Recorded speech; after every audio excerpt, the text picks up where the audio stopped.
trip. Hit her with the hammer time, too legit to quit. Keep bouncing, girl, keep bouncing. Keep bouncing, girl, keep bouncing. Keep bouncing, girl, keep bouncing. Keep bouncing, keep bouncing. Jump, jump, jump, jump, jump, jump. The Mac Daddy make it hard. Jump, jump, jump, jump, jump. The Mac Daddy make it hard. 88 bunny, 88 bunny, 88 bunny, 88 bunny, 88 bunny, 88 bunny. I make the bounce on you.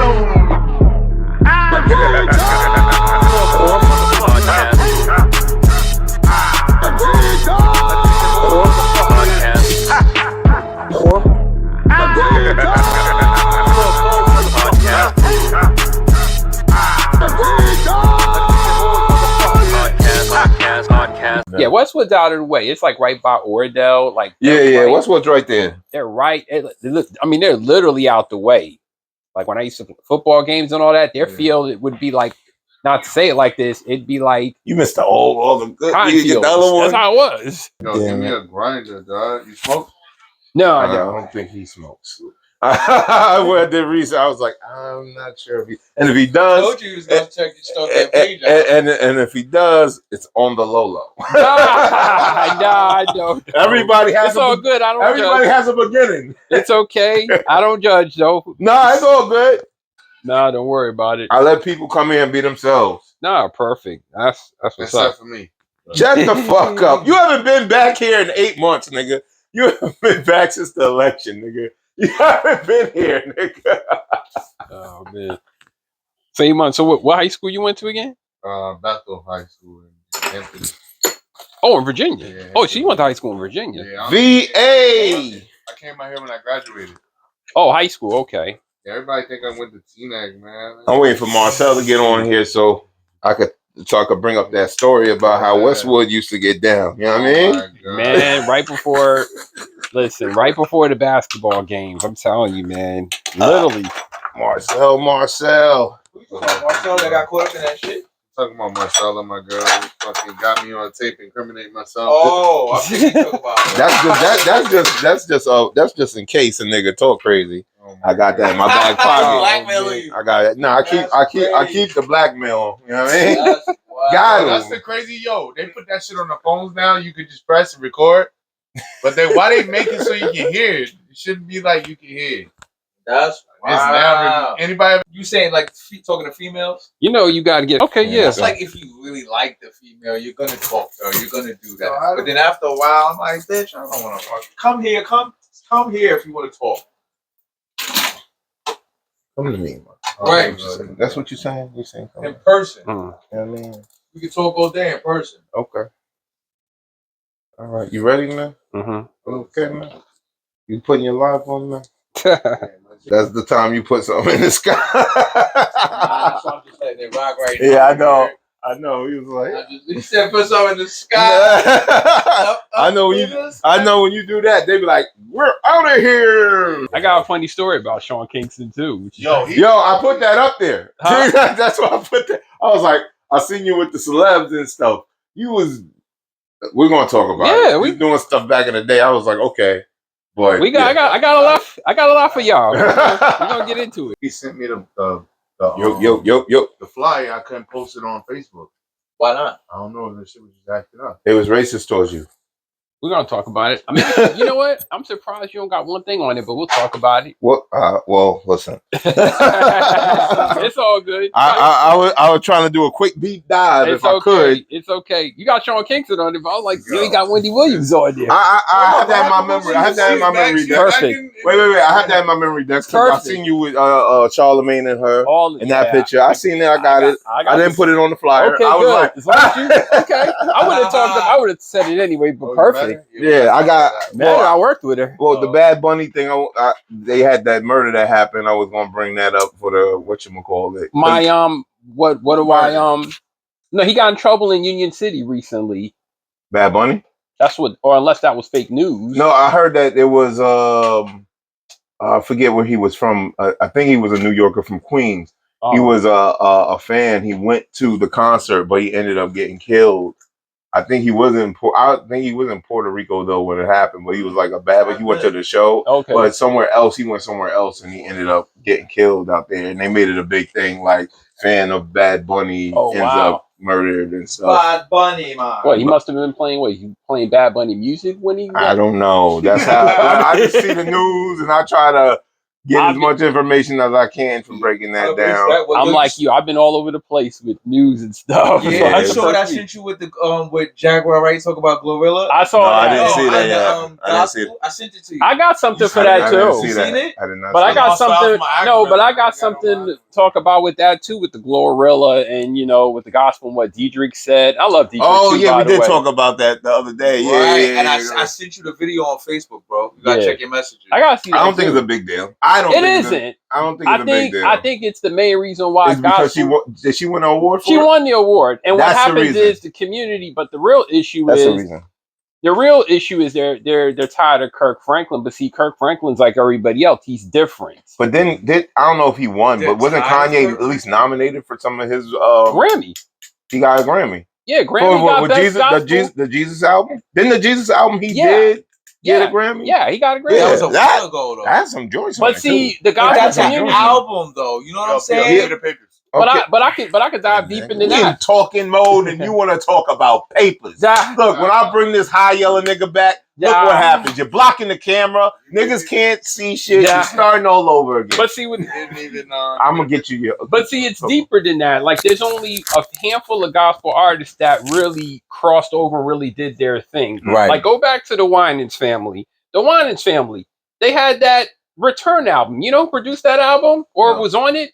Teddy Riley. Okay, this was in the height of his this was early 90s. This is 89-ish, 88. That's still his height. That's the New Jack Swing. New Jack Swing. Yeah, so that's the height. He had 2 singles on there. I didn't know that he did Dangerous. Yes, he did Dangerous. Yeah, he did Dangerous. I didn't know who did it. He produced that album. The whole album. So Teddy Riley produced the Winans family. CeCe of the Winans had that hit with Whitney on the Waiting to Exhale soundtrack. Yeah, right. That you see where I'm going at? So that's what makes a handful of gospel artists stand out from everybody else. Yeah. Kirk Franklin on the New Nation project had Lean on Me. He had Bono. He had R. Kelly, Mary J. Blige on the same song. Yeah, but I guess also because these are people. Let me do my thing. These are people that may have some church background that is known of. Yeah. You know what I mean? So a lot of them come up in the church and then they go. I don't know what they call. I don't know what they call when they don't do church. What's it called? Not region. They call it something. There's a certain type of outside. They venture out. They venture out of the church, like what Sam Cooke did. Right, Sam Cooke. Like I said, all the greats did it. Whitney Houston. No, I'm saying for Glorilla, she's not known. No, for that. But she might have. She may have a church background, but also she's a rapper. And then also, it's like what JD said.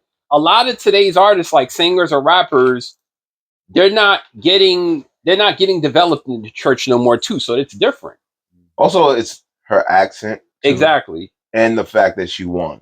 Yeah, that's the main thing. People only get mad when they win. When Beyonce is nominated or something in the country thing, there's an uproar. But if she's just doing it and it's not causing too much of a change in their world, Glorilla could have won a country Grammy before a gospel Grammy. It just makes sense. Her voice is like different, just to, but they don't consider. But they don't consider. It has to be that song. Black music.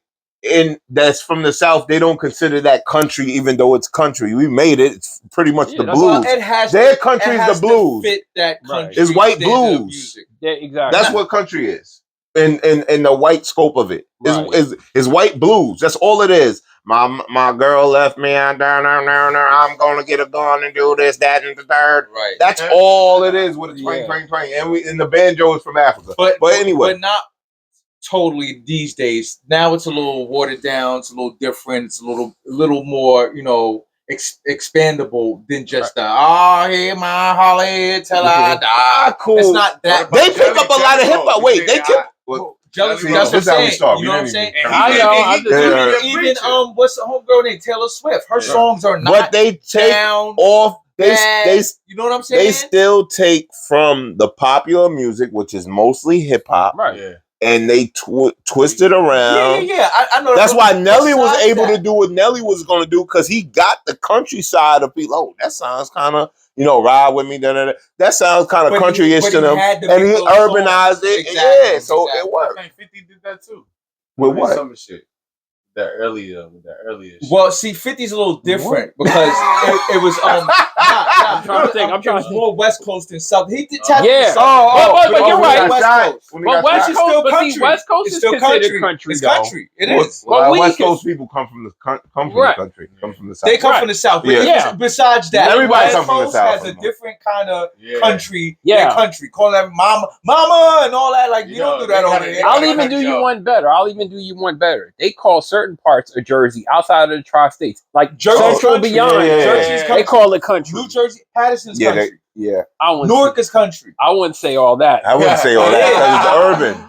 It doesn't matter when you hear niggas' accents and how they From talk, New, especially this is coming a from New Yorker mindset. Yeah. See, I tell you, No, this is a New Yorker mindset, Look, bro. even being from Teaneck, Inglewood, or whatever over here, if you hear them talk long enough, you're gonna say, "Oh shit, these niggas is country." I get that. No, you but ain't I do. gotta- yeah. But I do get that a lot, especially from like mostly females. So like, what accent you got? I'm like, I'm from the tri-state or from Inglewood, New Jersey. You know, what I'm But you saying? have a different accent. Everybody says that. No, you have. Yo, you have. I heard. You just have Yo, a distinct way. And of your speaking. voice doesn't sound like it matches your physical physique. Everybody says It that. looks like you sound very, I don't want to say It's nerdish, okay. but very high and very like. I know, and I hate it, but it's okay. Was that always your voice? Always, man, always. Whereas my little brother, You have a lisp.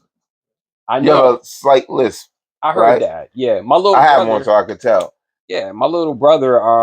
It's funny. He's younger, but his voice is like Deep. I wish I had that voice, but you know, You have the like intellectual, I'm gonna figure this out voice. wasn't planned. All through high school, all through All school. through high school, all through school. Didn't know it until I heard myself. I'm like, what? Do certain people, when they hear you over the phone, do they take you for a lighter complexion than you may have been? And you're already light? No. Okay. No, never. Okay. That's me trying to say if you sound white. That's all I was just trying to get. Well, I am half white. A lot of people already know I'm half white, so they're you already are? prepared. Absolutely. Oh, I didn't know. My mom is like I said, white, redhead white lady. Oh, she's ginger. Yeah, redhead white lady. So she already got Dorothy, nigger in her. Yeah, she's fine. like Dorothy. I'm playing with you. No, I know, like Dorothy from The Wizard of Oz or Kevin McAllister, mom from Home Alone. Oh, okay. That kind of white. Okay. So that kind of actually that explains. I thought you were Hispanic. I wasn't I sure. get that a lot. Yeah. The yeah, beard. because black and white a lot of time they look. Yeah, you got Spanish the Drake like stimulus. You put the beard in, and now It's you got okay. I take that as a badge of honor. I know you got mad mommies trying to holler at you, and you be like, "What, kid?" Oh yeah, The shirt. you know I had to. Yeah, man. Come on, son. I was like, "Oh shit." I was actually there. That's where I got it. I bet you they thought you was somebody else every day, man. I wouldn't want to be there. You could get caught up like that, bro. Man, Yo, how is it Caught over up there? how? I don't never want to look Yeah. or seem like somebody other than myself. You don't know what somebody Columbia. What you mean other than yourself? Let else. He me. could have been taken. Yes. for somebody let's just else. put it like this. Let's just Look, put it like he's this. agreeing. If I wasn't protected down there, if I didn't have friends down Yeah, there, they don't play. I would have been in Medellin. Now we're talking straight Medellin. Yeah, is that the city-ish? So like That's Yeah, the the city. city, That's the city. That's the city. Shit. Mhm. But I'm gonna just say it And like it's this. known for- I got it because something For happened. robbing the coke. Everything, No, robbing, you get- killing. It's everything. It's Everything. a big city. So Yeah. But it's known for where a lot of the you Yeah. heard the The- queen, the godmother of Griselda Blanco, yeah. Pablo Escobar. They're all from there. Yeah, Oh, okay. it all comes from The that Colombian cartel. Yeah. I'm gonna say this. The 'cause- whatchamacallit brothers, the cartel, aren't they from there too? The Calido. I don't want to say the wrong shit, but anyway, there's a lot of them. I experienced a lot. I'll talk about it, but I think there was something that just happened recently. Like I just got a message, a WhatsApp message, and I'm gonna just leave it there. Okay, so But I will say trying my to catch you on the experience. low. No, not that. But just let me know he good because some stuff broke down. He was just letting me know it got real thick down here. Oh, okay, But okay. it's serious. It really in Medellin. in Medellin. Yeah. Medellin, yeah. They're really. Let's just say they're really. It's actually, first of all, it's a beautiful place. Okay. A lot of art, a lot of culture down there. Yeah. However, they are really about that life, and I'm gonna just say that. So if you were just gonna go visit, what would you recommend? We're gonna bring this back. What, Medellin or Colombia? Yeah, because niggas is going to Medellin isn't in Colombia. But that's what I'm saying. Like, it's not safe. You're saying. Well, it's safe. You just gotta like Medellin is like anywhere else. You go, bro. You just gotta have a connect down there. It's either this or that. I'm gonna tell you, it's good to have a connect, but a lot of motherfuckers just go, bro, by themselves and if you're gonna go by yourself, if you're gonna go by yourself, no, passport bro shit. Yeah, well, that's what I do. What's that? Passport bros is the bros that got the passports, and you go over and bag passport bros go get the hoes. That's well, I don't do it. I don't do it that extreme. The 90 Day. Hold up, man. Like the 90 Day Fiance and stuff. I don't do all that. But you've been to Cartagena too, right? I did it on the same trip. Okay, that's right. Damn, that's tough. I did it on the same trip. I did actually my best friend who is Colombian up here. My best friend, my day one. That's tough. Him and his family set the trip up for me, and he was like, "Actually, I wanted to do Medellin initially, but he's like, Medellin don't have a beach. It doesn't have no beaches. They don't have a beach. That's why I don't really care to go. Right. It's so just to go to just chill. Yeah, just chill, travel the city, look at the city. But it is the life of the party. I mean, the Airbnb they put me at, I was like, those really are crazy. in the thick. Those are crazy. Something that you can't bring. Yeah, people in and out. No, not that. I was able to do what I wanted. Oh, okay. Yeah, those are the whack ones. You don't want that. No, with no, they're not company friendly and stuff like that. I never had that. That shit's whack. All right. Let's bring it back in because we deep into Medellin right now. Going deep in no Diddy, like we will never get out of that. Like, so let's just reel this back real quick. Let's do it because we're live. We're on the recording. I don't know what the fuck that is over there. We got these niggas that's about to cancel us in 5 seconds. So let's get this shit started. Ain't cancel us now, baby. Frankie. You know what it is? Damn, I can't say it right. You know what it is? It's the one and only, the unstoppable, uncomparable, undeniable, almighty like the goddamn Avengers AWP Attention Horse Podcast, episode 554, the Percussionist. That was whack. Anyway, I got a special guest over here with us today. My man Bobby Faison, right? That's right, man. No relation to Ron, right? That's my first cousin. That's really? crazy. Absolutely. Seriously? It's my brother. That's my first cousin. Wow. I did not give him a shout out, man. Shout out to my big cousin on the dark side. On the dark side. On the black hand side. side. That's my dad's side. Love you, big bro. Love you, cuz. I'm proud of you. That's that's what's up. That's my big bro. That's what's up. Shout Shout out to what's Ron. going on. He's paying attention. Oh, He's paying attention. Absolutely. Yeah. All right. So I guess the name, lineage. Yeah. So when he said Bobby, I was like, Ron? I didn't know. You like that. So a lot of people don't. You seem like you stay in like your like not your corner, but your own little place. Yeah, absolutely. And, he was like the drummer. I was like drummer. All right. So I'm thinking as soon as they drummer, I go right to church. Like I automatically right. Remember he's a drummer. I was like church drummer. Right. I was like, yeah, that's where I go. Like the start, like what we were talking about earlier and stuff like that. Yes. You know what I mean? So we have a special guest, Bobby Faison, the drummer, the percussionist, the award-winning, the Emmy maker, the I got stories about you. Guess who the fuck I got stories about? Bobby, Mr. Faison, nice to meet you, sir. Thank you for having me, brother. No problem. I also have my co-host with the most, always rolling up, always smoking up that 103. Yes, sir. We in the building. Yeah, back again. You know what it is. Yeah, All right. We here. And then I got another. The OG co-host. I got a ghost. With the OG co-host. We need you back a little bit more. You feel me? I got Living Singles one and only. Overton is back in the house. Man, come on for Overton. Where's St. Clair at, nigga? Where's St. Clair? Nigga said Overton. Overton was a fucking idiot. Or Kim Fields. Or Regine. Regine. Yeah, you're right. All of them. Listen. Man. I used to watch Kim Fields is the old triple OG. You heard? Yeah. Everybody wants. What was my home? What was her name in Facts of Life? I can't fuck. Tootie. How forget that? Tootie. What? Niggas don't know about the facts of life. The facts of life. Yeah, hell, Tootie was the joint because she was the only one on there. She was the only black girl. Yeah, black girl on there. Yeah. I mean, who was the rough girl? The one with the leather. She was the tall one. She was like the tough girl. Yeah. Girl. Right. I can't remember. Then it was the blonde girl. What happened? I said I can't remember. I haven't watched it in so long. It's okay. I'm gonna watch it on Roku when I get home. That's a fact. And then who was the lady? The older lady. Remember the older lady? Miss Garrett. Shit. Miss Garrett. Damn, man. Garrett, Facts of life, man. I grew up with Facts of Life, Different Strokes. Yes, sir. Growing Pains. Growing Pains. What about Perfect Strangers? Perfect Strangers. Hill Street Blues. Hold up, what's the one with Michael J. Fox? Family Ties. Family Ties. What's the little one? Which one? Let's see what you got. Small Wonder. Yeah, Small Wonder was my shit. That was our first Megan. Yeah, Small Wonder. Yeah. What about the Gary kid? With the oh, Different Strokes. That was Different Strokes. Webster. Webster too. Webster, you talking about Webster? It was a battle. It was a battle between Webster. And it was a battle between Different Strokes. Different Strokes. No, it's Arnold. Arnold. I like the ones. They both had a similar situation. JJ Good Times. Yeah, that was my favorite. Good Times. I should see that. I'm just now. What was your favorite back in the day? I like the Heat of the Night, all that shit. I didn't watch that, but I know what you're talking about. Walker Texas Rangers. He had to watch. Yeah, I didn't watch. He had to watch what his parents. I couldn't do that shit. I watched what my parents watched. Nah, not me. I was watching Hill Street Blues. Yeah, fuck or the House of the Prairie. Oh, nah, bro.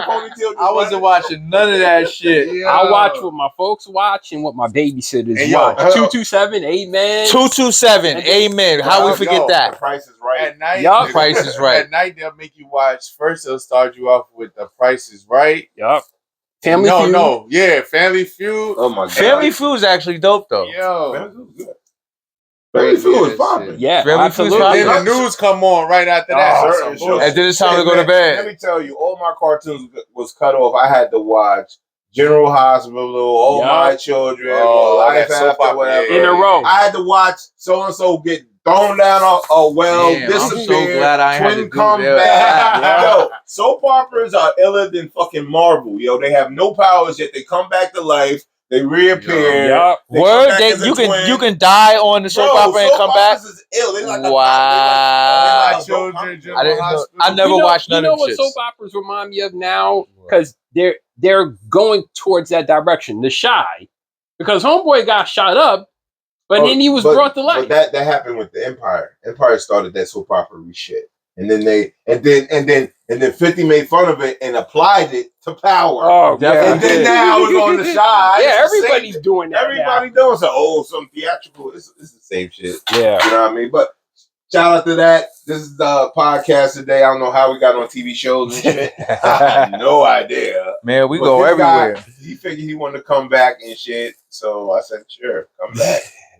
Yeah, man, come back some more. We need some of that extra promo. You feel me? We need another. We need another account. We need another account, boy. You feel me? It's time to go up. You trying to get monetized, right? Let's get it. Yo, we just. If you want to be a part of Tensions Horrors, just make sure that you have to give us your account so we can get this shit. Run it up. Share my shit. Repost that shit. You heard? On every platform. So, Bobby, man. This is Bobby? Bobby, man. Bobby, all right. Bobby. So, what? So, let's start from the beginning. Mm-hmm. Music, obviously. No. Before music. Where were you born, bro? Okay, well, fuck it then. Yeah. Nah, man. Born and raised. Got the mic anyway. Well, go ahead, no, man. I was born and raised in Englewood, New Jersey. Okay. Cool. Homegrown. Is that, what is it, Englewood Hospital? Englewood Hospital, yes. Okay. Cool. Dope. Yeah, absolutely. So. Okay, I guess it's my turn. Yes, sir. Go from there. Englewood Hospital. All right. That's all you need to know, right? Yeah. So obviously I know you're a drummer. Mm-hmm. I've seen your picture, your YouTubes and everything like that. Mm-hmm. When you was raised in Englewood? Yes. I was raised in Englewood for the most part. Spent a little bit of time in Bergenfield, which is I think in the early part of my life, I think in my early part of my upbringing, but then I really developed and honed myself in Englewood. Okay. All right. This is what era Englewood we talking about? This is a different era. Late 80s. Dangerous. Yeah, late 80s to basically early 2000s, pretty much. Yeah. Englewood. I started out back when the girls would fuck you up. God, yeah. I'm telling you, bro, there was a time I was there for it. Like, Me too. I was like, yo, Me too. I'd rather fight a nigga like that shit is crazy. That's wild, bro. Nah, they squared up just like a dude. And if they One landed of the on I you, used to be with. Crazy she story, was right? always fighting. Like she was knuckling up with me, nigga. Like I was like, calm the fuck down. Her name was Florencia.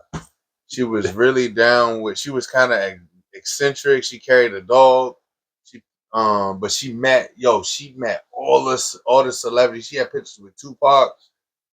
She must be an OG. Yeah, she must be an OG. She's older. You said pictures with Tupac, this nigga. lady, Atis know her too. Her name, she used to come to the barbershop all the time. Her name's Florencia or something. Sounds familiar though, but an OG though. Forensic, I know, right? But she's older, right? Yeah, like that's older. OG. She's older, but like she had showed me pictures. That's why I asked her because she knew all the celebrities and shit. Well, it's not hard. A lot of the celebrities, actually, Englewood got a few homegrown celebrities as well, but even either homegrown celebrities or you people got that a just lot moved there. Yeah, a lot of celebrities, let's say from the city or people that make it big and live in New York, they moved across the bridge. Absolutely. Because it's cheaper.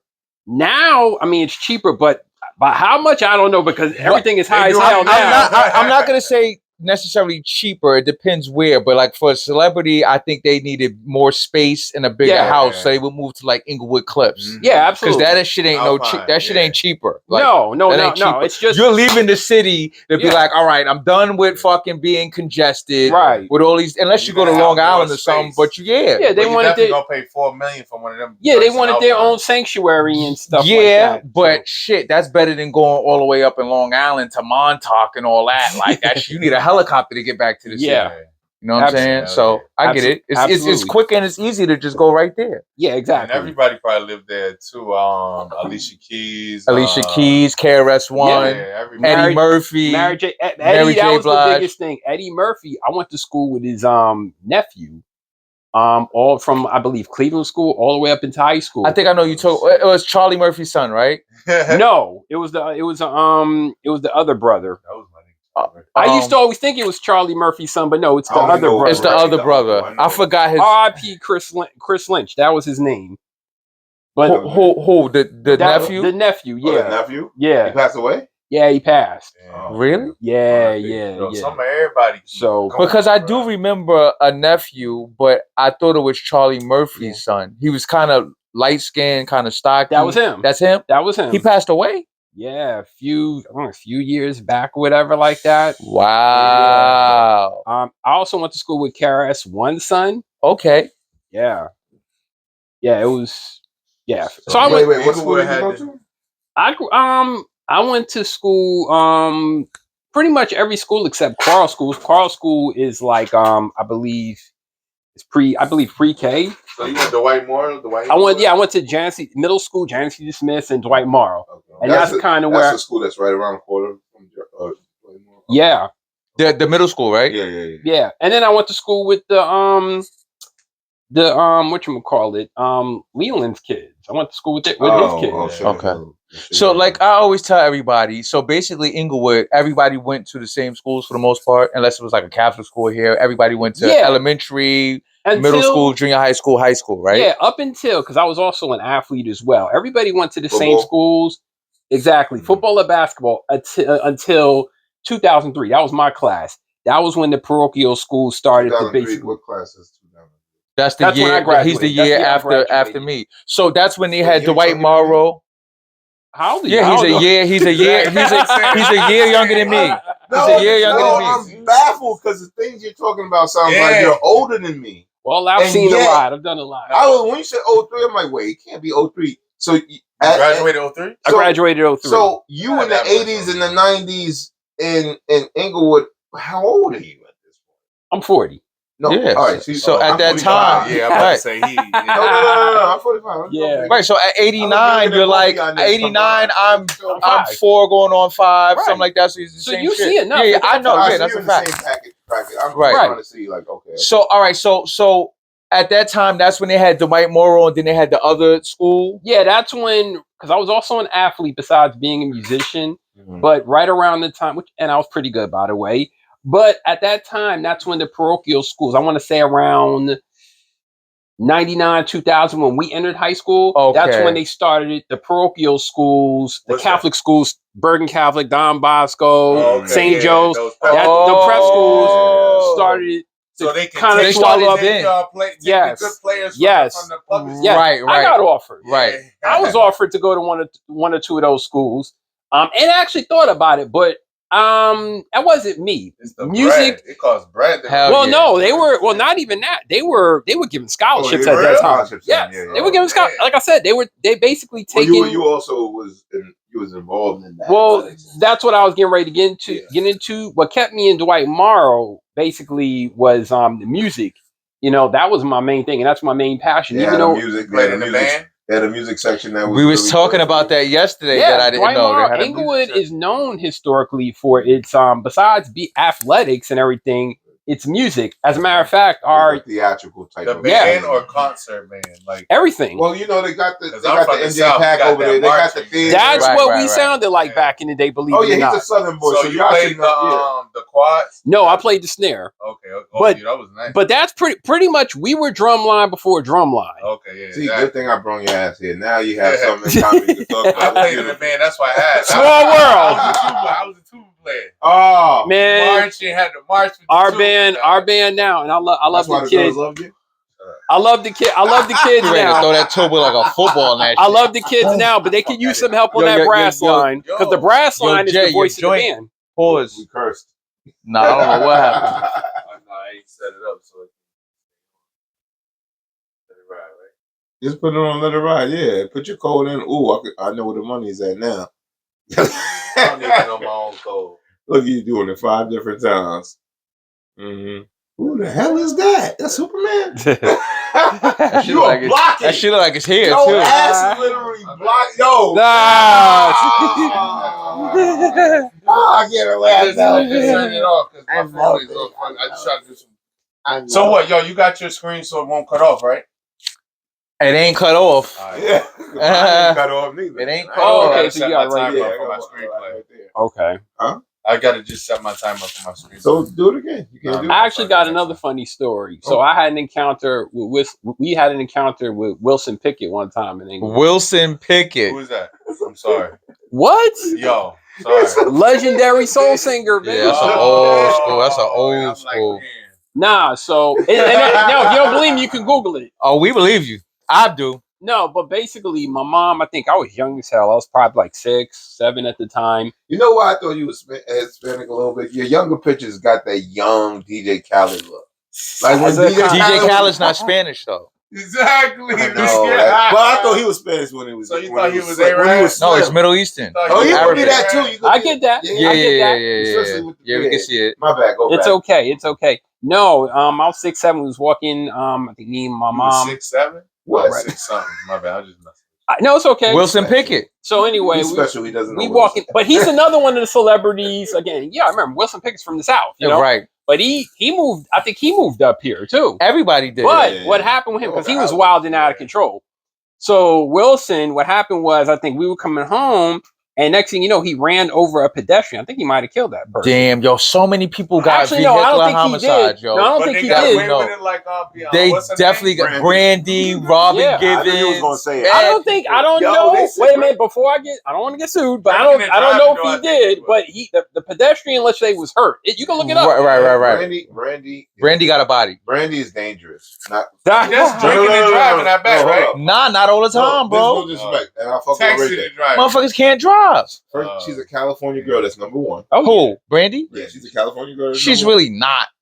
They She's a moved cousin, to too. they moved to LA and yeah. Well, all either right, way, I she's dangerous. She's from Mississippi, Yo, bro. Mississippi. all right. Nah, Mississippi, they're really fine. from Mississippi. All right, then Yo, I almost killed myself driving in Cali, them fucking hills and shit. Where at in Anyway, Cali? the story is that Cali I- Hills. the immature kid with the pad. Rome. She do some Yeah, book or something. His eye came out. Yeah. She Who? blinded Romeo Who's Romeo? from Immature. Immature, the one, IMX. the nigga with the Hold up, Brandy did that? Yeah, Brandy did that. She threw a book. Bitch, you will be paying me for the rest of my life till I die. My kids, my grandkids. Are you serious? You got a body and you took it in the eye out? I didn't even think about that yet. Nah, I didn't know that. I did not know that. Yeah. You serious? Yeah. Listen, She threw the book. bro. She threw it at him or it just She hit said him? it was accidental. It's though. accidental. I think probably somebody said something. She That's probably got a little terrible, bro. Yeah, She's cut his anything cord like her brother. Woo. I hate Ray- yo. I said this the other day. I don't hate nobody. I don't hate Right. people. You don't I like hate Ray J. Why? Damn. He's the weird. He's a But maybe weirdo, bro. He's a maybe super maybe weirdo. wrote it for publicity. No, that's him. That's him, bro. He's a weirdo. I had to count through two with him. He said he He's a was weirdo. dating Whitney Houston when she Yeah, died. They say he killed her. No. okay. I ain't getting We know Brandy got bodies. Let's calm down. Let's calm down. No. Nah, Ray At J. this point, Ray I J. could never go You to can sit here and California. tell Like, me. I can- You can sit here and tell me that you can sit down and watch and listen to Ray J, Nah, bro. I can't. I didn't say watch. He's the listen new to him, but- Orlando look, Brown. Nigga. No. All right. Hey, Before Orlando Brown, before all that. I he watch just- Orlando Brown before Ray J He's because we know entertaining. Orlando Brown is He's sick in the head. entertaining. Ray J, I you're a think- weirdo. And I think he knows what he's doing. Yeah, The that's what I was about to gaygency. say. I The think he knows. gaygency. My gay friends, they're gonna come for But Ray Shut J, the fuck up, man. Ray J, Smack the shit out of him on camera. Ray J get that. He get that money though with his Raycons, Raycons. baby. Raycons is I killing. had the What's that? Raycons. His is it glasses? No, No, I got the headphones. earbuds. Oh, headphones. Yeah. Yeah, those are big. Ray J is Yo, about that that's business, cool. man. But I- as him, as a person, as a celebrity, as a influencer, a public figure, you are the worst, bro. He's actually a nice guy. I've been around him. I fuck with He Ray be J. out here in Jersey Look, bumming it. Yo, once he had out his here in the mindset hood. on somebody, though, I know it. He's like, weird. He's nah, weird, that's bro. cool. Yo, I he be can't. out here in I can't. Jersey. They be catching him in the hood all the time. He going to I get. fuck with Ray J. I don't know- care where I know- he's at. I can see. He looks crazy. I can see the method in how he works. Like, and sometimes it may. I was looking it at may that seem too. go too far, Yeah. but I know what But he's he doing. knows what he he knows needs to how he knows how to throw it up. Like even this. Why are we talking about how crazy he is? But we are. Yeah. And if he was regular Ray J, nobody would even care. Like, disgusting, like though, he right? knows what he's He doing. can't sing. Every Okay, time we he didn't gets say on that. stage, There's a lot of motherfuckers that like- can't sing that's known for singing and shit. He's got some Like, bangers though. Let's Play House, bad. One Wish. One Wish is that I don't Every like Little none of Thing. those songs. I don't. Maybe Like I'm an One Wish? obsessed fan. I don't know. I just me personally, no. Give me one wish. Yeah, let him. Would you go pay to hear him sing that on stage live? anything that you No, want but from me, that's the first I'm not paying banger. for anybody. Like if I'm, Nah, I'm not doing like, that. if Hell no. Like- Have you seen or heard him on stage? I go there for the entertainment value of that. Like I know Ray J's going to do or say something that No, I'm he going to be wouldn't. like, No, he it's- wouldn't. Nah, bro, no way. I'm not We'll going be ready to get We on wouldn't stage even and let whip his you ass, go see throw him this. on I'm not stage, going and to take see you over. sing. Bobby, hit it! Hit it! Get his ass. Do the B2K niggas really sing? No, they I like dance. B2K Like, they like- better than Ray J. All right, whatever. It's in the same bracket though. But you never Romeo see. can't sing, he can't read. Nigga, he got one eye. Well, he didn't That's sing right. at all. He was just background lip singing. I ain't gonna hold you though. That pass didn't make it look fly though for like the ensemble. But we didn't know But that we didn't was know it was- Slick Rick style, like that ass. Nah, I That's didn't think it was. legit, though. I didn't know that. I thought it was a fashion statement. That's what I thought. Yeah, No, me too, me too. I think I knew his eye was fucked up because he kept that shit. And there was a few different members, right? Then they changed because on House Party 3, he wasn't. I don't think he was there. the House Chinese kid. They in House Party 3 and 4. Because House Yeah. Party 3, they're the little kids Right. that want to get on with. the No, TLC. House Party 4 does not count, bro. That shit, But they should that- name that shit something else. Just Get that shit outta Home Alone here. 3 and 4, I hate Yeah, that I shit. agree. You know what I'm saying? You The one with the can't- little kid, Yeah, like you can't have fuck without outta here. anything without kid and play is irrelevant. Yo, I Super heard him irrelevant. on the radio. Yo, they actually, that whole crew. I ain't know the nigga. Kid was writing all the music, bro. I'm like, that's crazy. Kid was writing everything. That's crazy. Kid was more of the rapper, and Play was more of the look and the style. Yeah. Kid, he didn't show up though. He seemed like the trouble, like the light skin seemed like he was more grounded, right? He was more grounded. Play is a cancer. You heard like me. Play this. So he was playing with the shotguns. He was getting. You're right. They said that the what's that class act is. That's him. More like that's him. What's the nigga that thing? I fuck you up or something. Oh no, you talking about Full Force? Bow-legged Lou. I know. They all work together. I know. Yeah. Because Full Force was writing all of Lisa shit. Yeah. And they didn't get mentioned in her biopic. You see? No, I kick your They were fucking pissed about ass. You see that on Hot 90 on the what was that? The Breakfast Club they was on when they said, "Yo, they was like, yo, we ain't get shit." Like the movie. That's the one I heard, but the dude homeboy ain't show up. He ain't show up. Who Play? Yeah, nah, Play wasn't there. Yeah, the kid he was had some. He saw a rat in the fucking apartment when they in the hotel. So they were lying. He just ain't show up though. Yeah, the rats over there crazy, bro. That's why I'm going to fucking. Rats are everywhere, bro. Nah, they in Harlem. Sorry, no offense. They are. No, they are. They're not just in Harlem. They're period. But there's rats everywhere, bro. Everywhere. But it's just crazy because all of them trapped on the island. What island? New York. New York is the island for me. Manhattan is the island. Well, I'm just saying all of that shit. Well, there's different sections of the island. It's an island. And that's just going under. Yeah. They need to stop. Yo, I work where I can see the fucking the whatchamacallit skyline of New York. Bro, it looks like Tetris, my nigga. They just keep on building on buildings on top of buildings. They're making more land. It looks like they're pushing. They're gonna extend Manhattan. And they're extending Manhattan all the way to Englewood now too. They're doing that's how across the river. Yeah, because more people are moving across. Because more people are moving across. More people are moving across. Like, you get to Fort Lee first, so that's how. Yeah. Well, they're doing it. They're doing it in Fort Lee, and I think they've pretty much done in Fort Lee. So now they're moving on to Englewood. But how? Like how though? It's gonna cross the water?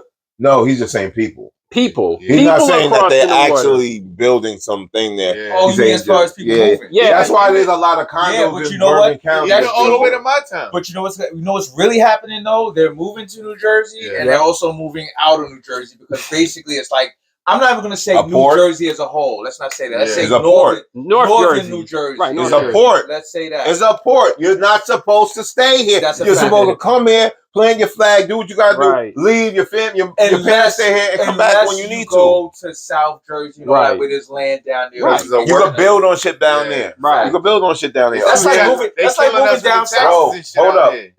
This is just the suburb for New York. It's a suburb for New York City. Yeah. That's why everybody that works in New York has a house here for the most part. Or if they're not on this side, they're in Long Island on the other side. That's it. You can make it here, you can make it anywhere. It just depends on how you work. Maybe you're closer to Long Island. Right. If you're in Brooklyn and Queens, Long Island is it. That's right. But if you're in Harlem and the Bronx, you're coming to Jersey. Thank you. In the Bronx, you're going to Connecticut too. Or New York State. You know, Westchester County, New York State. Absolutely. New York State is a little beautiful, but I went to like behind the Bronx, like Westchester. Westchester County, Yonkers, New Rochelle. Yeah, Mount Vernon. Mount Vernon. That shit was crazy. They was out drinking at 8 o'clock in the morning. That's Murderville. Yonkers is That's Murderville. You ain't know, nigga. Mount Vernon's the hood. Yes. Co-op. Co-op sees the Bronx. Right, that's the Bronx. It's right there, so I just be like, co-op. I got one better. Upstate New York is hood as hell. I was in Troy. Yo, you know Troy? The 10 worst cities in New York State is not New York City. No, it's upstate. Troy, Syracuse, Schenectady, Albany, Buffalo, Syracuse, Rochester. So you get this. You get left out there, right? It's worse. It's worse. Like, it's like, you know what vibes it gives you up there? To me, I always say like Midwest vibes. It's like kind of like hillbilly, Ohio. Okay. It gives you Ohio vibes. It gives you, I don't want to say Jersey, but New York State, South Jersey. Right. Kind of, you know what I'm saying? Yeah, like South Jersey. It's like a mix. Yeah, Baltimore. That's basically and I'm telling you, like. and it's cold as hell up there too. Yeah. So that's a We're 6 double. feet of snow. It's worse. 10 feet of snow. I lived up there for 3 years. It is the worst. Dying that shit, bro. So, Oh yeah. Are you gonna pass it to me that way? That's a nice way of doing it. Thank you, Wolverine. I appreciate you. I appreciate you. Yeah, man. Oh yeah, we just been rambling. I don't know what we talking about, but it's good shit. That's how we do it. Yeah. There's attention on us, baby. That's how we do it. So you Bob. gotta tell us about your Oh goddamn, he's taking it from you on the mic. Nah, y'all on the road, nigga. That's why I gotta have it. He gotta tell us about his Wendy Williams story, because Wendy. So you wanna because we hit it off. We hit by. You wanna aim mic to Wendy Williams? Go ahead. Yeah, go ahead, man. Let me see if you can aim mic. Because I used to, I met Charlamagne, and I've met Kevin, her ex. Right. I met him at the barbershop at Teese's. Okay, we bring it local. Go ahead. Yeah, so that's how I, kind of know. But Charlamagne used to always go there. Yeah, all the time. Yeah. Yo, Ty got his own spot now. He goes to Ty. Yeah, he goes to Ty. He's on the lane. Yeah. Ty, that's my big bro. That's my neighbor from the west side. Oh, okay. Shout out to Ty. Yeah, he got his own shit, bro. We call it the west side. That's our side of town in Englewood. Yeah. Even though we're technically, though we're technically not the west, we're east, but we live in Westmore, so that's why we call it the west side. The west side of the Bronx shit. Y'all want to call it? That's what it is. The west side. No, it's still in the south. He could call his shit the west, and it's not a problem. Yeah, but there's no South Englewood. No, there isn't. But that's what's called. But go ahead. So hold on. So yeah, that's my little story of I haven't never met Wendy before though. That was it. That's how. Man, that's how. So I forgot. Y'all took it off. You took it off on a tangent. I forgot. So I wasn't even gonna get to Wendy yet. I have a whole way of getting to the. Oh damn! I didn't even see that. Yo, my bad. I just heard we were talking. We were on it. So I'm like, yo, let me just. Anyway, you want to continue with your story? Yeah, I would love to hear it, and we go back. Just intrigue him about the Wendy Williams story. Well, it all started when my athletic. For those who don't know, I played Division I football, or I tried to play Division I football. Okay. It didn't work out to my liking. I'm thankful for the opportunity. By the way, I'm not bitter about it. Got my degree and everything. How I came to how I crossed paths with Wendy Williams, I knew Vaughn Harper. Vaughn Harper was Lenny Green back in the day on BLS. Vaughn pretty much was also the plug with anyone back in the day. Vaughn Harper. He was like anybody who wanted to get on in the East Coast back in the day, just ask Regina Bell, who's also an Englewood native. I probably go to hell for fucking Patty LaBelle. Regina Bell. Yeah. Yeah, but basically... These were ARs? I'm sorry? These are just... I'm sorry? No, like who were... I don't know who that is, who you just said. Vaughn Harper? Yeah. Vaughn Harper was the Quiet Storm voice. I hope this is the right mic. Don't he be in Tina? Well, I don't know. No, RP Is this the right mic? Vaughn has transitioned. The one on the top? Oh, man. But I knew Vaughn, my best friend's pops. I meant to ask him if I could talk about this. I don't want to get sued, but my best friend's pops. Wait, what is the you asked him if you could talk about this, or is it? No, but I'm pretty sure he wouldn't have a problem with it. My best friend's pops is part of a legendary singing group back in the day. Who's pops? My best friend Will. What group is that? The Moments, aka Ray Goodman and Brown. The Moments. This is like 60s and 70s. Yeah, that's the Moments. But they were. But every time I was at Will's house, Mr. Vaughn was always there. Him and Mr. Al were best friends. So basically, Vaughn, saw something in me back in the day and everything like that, and he would always tell me, "Yo, man, if school don't work out, man, come and see me at the station." Long story short, I got lucky. You know what I'm saying? Football didn't work out. I went to Iona University. I just took a metro train all the way down to 34th Street, I believe. Okay. Don't quote me. Yeah. And basically, this is how much influence Vaughn had. I thought I was going to work with Vaughn initially. I thought I was going to intern for Vaughn. I would have been great with that. But Vaughn was so smart with business. He was like, nah, man. Because Wendy was in the studio next door. I don't know if y'all know, but there's studios next to each other. Gotcha. Vaughn had his station. Wendy had her station right nearby. like a recording studio. Exactly. They had the recording studio. So I'm seeing Wendy with the big hair and everything. In the prime. Yeah, in the prime. This is when she in Philly, right? No. This is in New York. This is on Park Ave. Oh, okay. So I go to the station, and Vaughn escorts me right into Wendy's producer's office. Keep in mind, now to go on a Wendy Williams interview back in that day, you needed 2 or 3 interviews. Exactly. But Vaughn, being Vaughn and having the influence he did, hired this guy. I feel like I heard that. I feel like I heard her say that name. You keep saying Vaughn. Vaughn Harper. Look at Vaughn is that dude. Yeah. Legendary dude. He was also a dope basketball player way back when, Pee Wee Kirkland days. I think he might have played against him and with him. But yeah, that's going back. He went to Syracuse too. I was originally supposed to go to Syracuse, but messed up on the SATs. But anyway, Vaughn, it basically took Vaughn's word. Okay. And I got hired and I got plugged with Wendy Williams. Nice. And then the rest is history. That's her assistant? No, I was an intern. Okay. That's how I pretty much got my foot in the door. That's what did that entail? Man. Whatever they needed. Whatever they needed, man. That's an intern. Whatever they needed. Get up, get this, go get this. Pretty much. Go fetch that. Yeah. But I mean a little bit of that. It was a little bit of that. But Wendy, but while that's happening, he's also intaking what they're doing, and he has apprentice. Which I was getting ready to get into. So basically, Wendy had her ways of testing every one of her workers. Mm-hmm. She tested everybody to basically.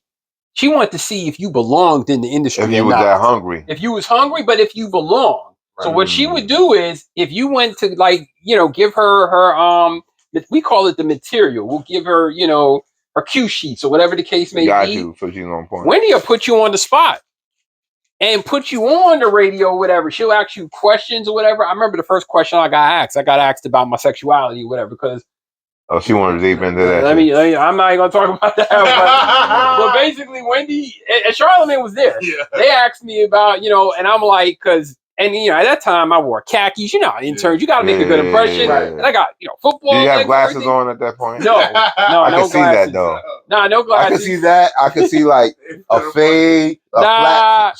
Fades weren't in back in the day. Well, no, I'm talking a flat top fade, like the wherever we talk. This is the baggy and saggy crunk phase. This is 2000s. 2005. This is 07. 07. 07, 08. 07, 08. Oh, okay, that's the end. That's kind of the end. Yeah. But it was still not. It's like tight. Isn't it tight? No, the tight is after. The tight is like 2010, right. 11. Okay. The 2010s or 2013s, well, I believe the tight. Y'all know better. But yeah, no, that's a fact because that's when Jim Jones niggas was still wearing jerseys in 2007. Yeah. So with Wendy, so it didn't. Not really. 04. So basically, you just said it.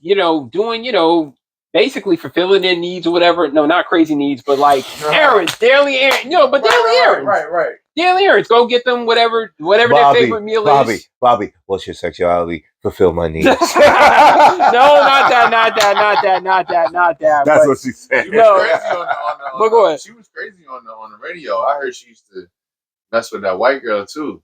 I know Wendy was crazy. Nah, Wendy, yeah, no, absolutely. But Wendy, even though she has a big personality, and Wendy, the gossip, she's the shock jock queen and everything. Struck by meeting Wendy, like, is she that? Initially, I did, but I was more intimidated initially because Wendy's Wendy. I can see that. And keep in mind, especially depending on where you're at that time too. Yeah, I can see that. I was intimidated because prior to that, I heard all the, I was like everybody else. I heard all the smoke about Wendy, so I'm like. And I think back then, with Kevin at that point. And as a matter of fact, I've encountered. I heard he made everything. I'm not going to speak on Kelvin. You got also understand. This is like the 07s though. People wasn't really like going like not giving a fuck as much as people are now. There's a lot more There's a lot more I don't give a fuck now than back in the 2000s. But people were playing their position like. But what I will say about Kevin is, and I saw it firsthand, and I and everybody saw that recent Wendy documentary, which was I was kind of disheartened by that. You know what I'm saying? But basically, Kevin. I mean, Kevin was Kevin out in the streets, However, though, I don't think Kevin got enough credit. Those folks, those 10 people were trying to do with Wendy or whatever, Kevin did that all by himself, and I don't think he gets a lot of credit for that. What those 10 people tried to do. Understand, like, I thought there was. Go ahead. I don't think unless he's a known, personality that people might embrace or know of. If he's just a man in the background and known for being that, even though he has some credibility elsewhere, you're the man, and it's going to look away like you don't know me. Like, and Kevin was that dude. Kevin, you don't have to. But he didn't. When I met him, he was so just humble. Took me in his Ferrari like it wasn't nothing, bro. I'm like, damn, just to meet him. He knew you was a good old Southern boy. It don't take hard to impress y'all niggas. Kevin was a good dude, and Kevin, I got a quick story. Like Kevin and Wendy too, but Kevin was very quiet, very soft spoken, had a Suge Knight type of presence as well too. Now he was just that dude. He just presented. He had that era about him. He was very like. Well, now we know that Suge wasn't the biggest bully on the block. Well, he was quick with it. Like he's smart. You can tell he's smart. Yeah, like that. But Wendy, like she would test you. She would, again, there would be a lot of A-list people that would come and see Wendy. Like I remember, I think one time I got starstruck. When I saw Heather Hunter come. Oh damn! Okay. We all watched porn back in the day. Yeah, exactly. Hell yeah, Heather Hunter. I was like, oh my god! Everybody, and I wasn't the only one. Heather Hunter. Right, but I wasn't the only one. Everybody was like, yo, man, that's Heather Hunter. Back then it was a fact. When she came to the studio, she was really whack too. Now you're looking back and thinking about it, but at that time, she was the shit. If you look at the ones that was the ones back then compared to just normal now. Because there was some ones back then that was still like. But we did over call it a lot other ones. Like we over presented some of them that was. If you look at them, like, oh, it wasn't that big. Definitely, Heather Hunter is definitely one of them. The same way, like white America makes J-Lo a big thing. I'm like, I could go on Fordham Road and find 2,000 J-Lo. Yeah, but it's different though because J-Lo's whitewashed. They whitewashed her. That's why they love her, and they're gonna. I think she whitewashed herself, but that's a whole nother. Nah, they did it because she wouldn't be who she was today if she didn't do those certain kind of movies. Monster and Launch. White people would not. Oh yeah, she loved being a maid and loving a white man. Even feel me? Halle Berry let that nigga. That's she get a Grammy for that. All the movies that I grew up of, and I love Halle Berry. This nigga fucking fucks the dog shit out of her, and she gets a Grammy. Yeah. Billy Bob Thornton. Yeah, that's how white America sees it. Yeah, it's terrible. I feel like honestly, now that I'm older, I feel like we put a lot on celebrity. Like as far as because they are the Greek gods to this world. They are the mythical beings that we can kind of reach for and try to, and we want to become that. But what people, I don't know about Greek gods and mythical. That's what it is. Everything's like the goal. It's like even back. I can't say too much now because everybody is regular, like their presentation. But back then, like the mystique of being this person. Where did he come from?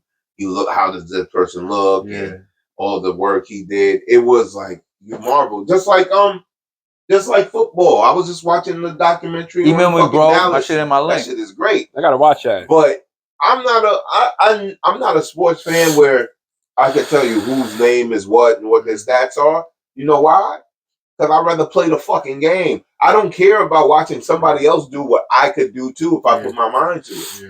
A lot of people live vicariously through those people because they wish they could do that, and they weren't good enough. Thank you. I'm the same way. I'd rather they put the work and the effort into it. That's my thing. I'm like, I'm not an obsessed fan of football and basketball, even though I'm a fan, but I'm not obsessed because my thing is I did it and I did it for a long time. Right. So I understand it. So it's not a must. I don't go crazy to go do tailgating and all that stuff because I did it. So and I got other things going on. Got you. So that's what I was saying. Like that's why I was comparing to that whole thing. I hate how people you're not supposed to idolize. You know what I mean? We do that. Yeah, they said it in the Bible, the golden calf, man. They idolize. Certain stories stay in my head, and that was one of the stories that stuck in my head. I heard today that you know, they use sports like as a distraction. Oh yeah. Yeah. That happened in the 50s into the 60s. Like we was playing in the 40s, but especially for certain athletes that are of our kin, like a lot of that shit is so we won't think a certain way, we won't follow up. There was a lot of revolutionary thoughts going on back then. But don't get it so you got to twisted, too. distract It's them. also big business. Yeah, but if listen, I'm watching the draft. I'm watching the draft on this documentary, and I'm looking at it. I'm watching the draft, and on this documentary, and I'm like, this is just a new age auction block. Yeah, exactly. I was like, well, that's what college football felt like when I played. It was like it's just I'm a number. And we're being auctioned off to a plantation. The prison is the same. Yo, you know that's crazy. You say that. That's as a player.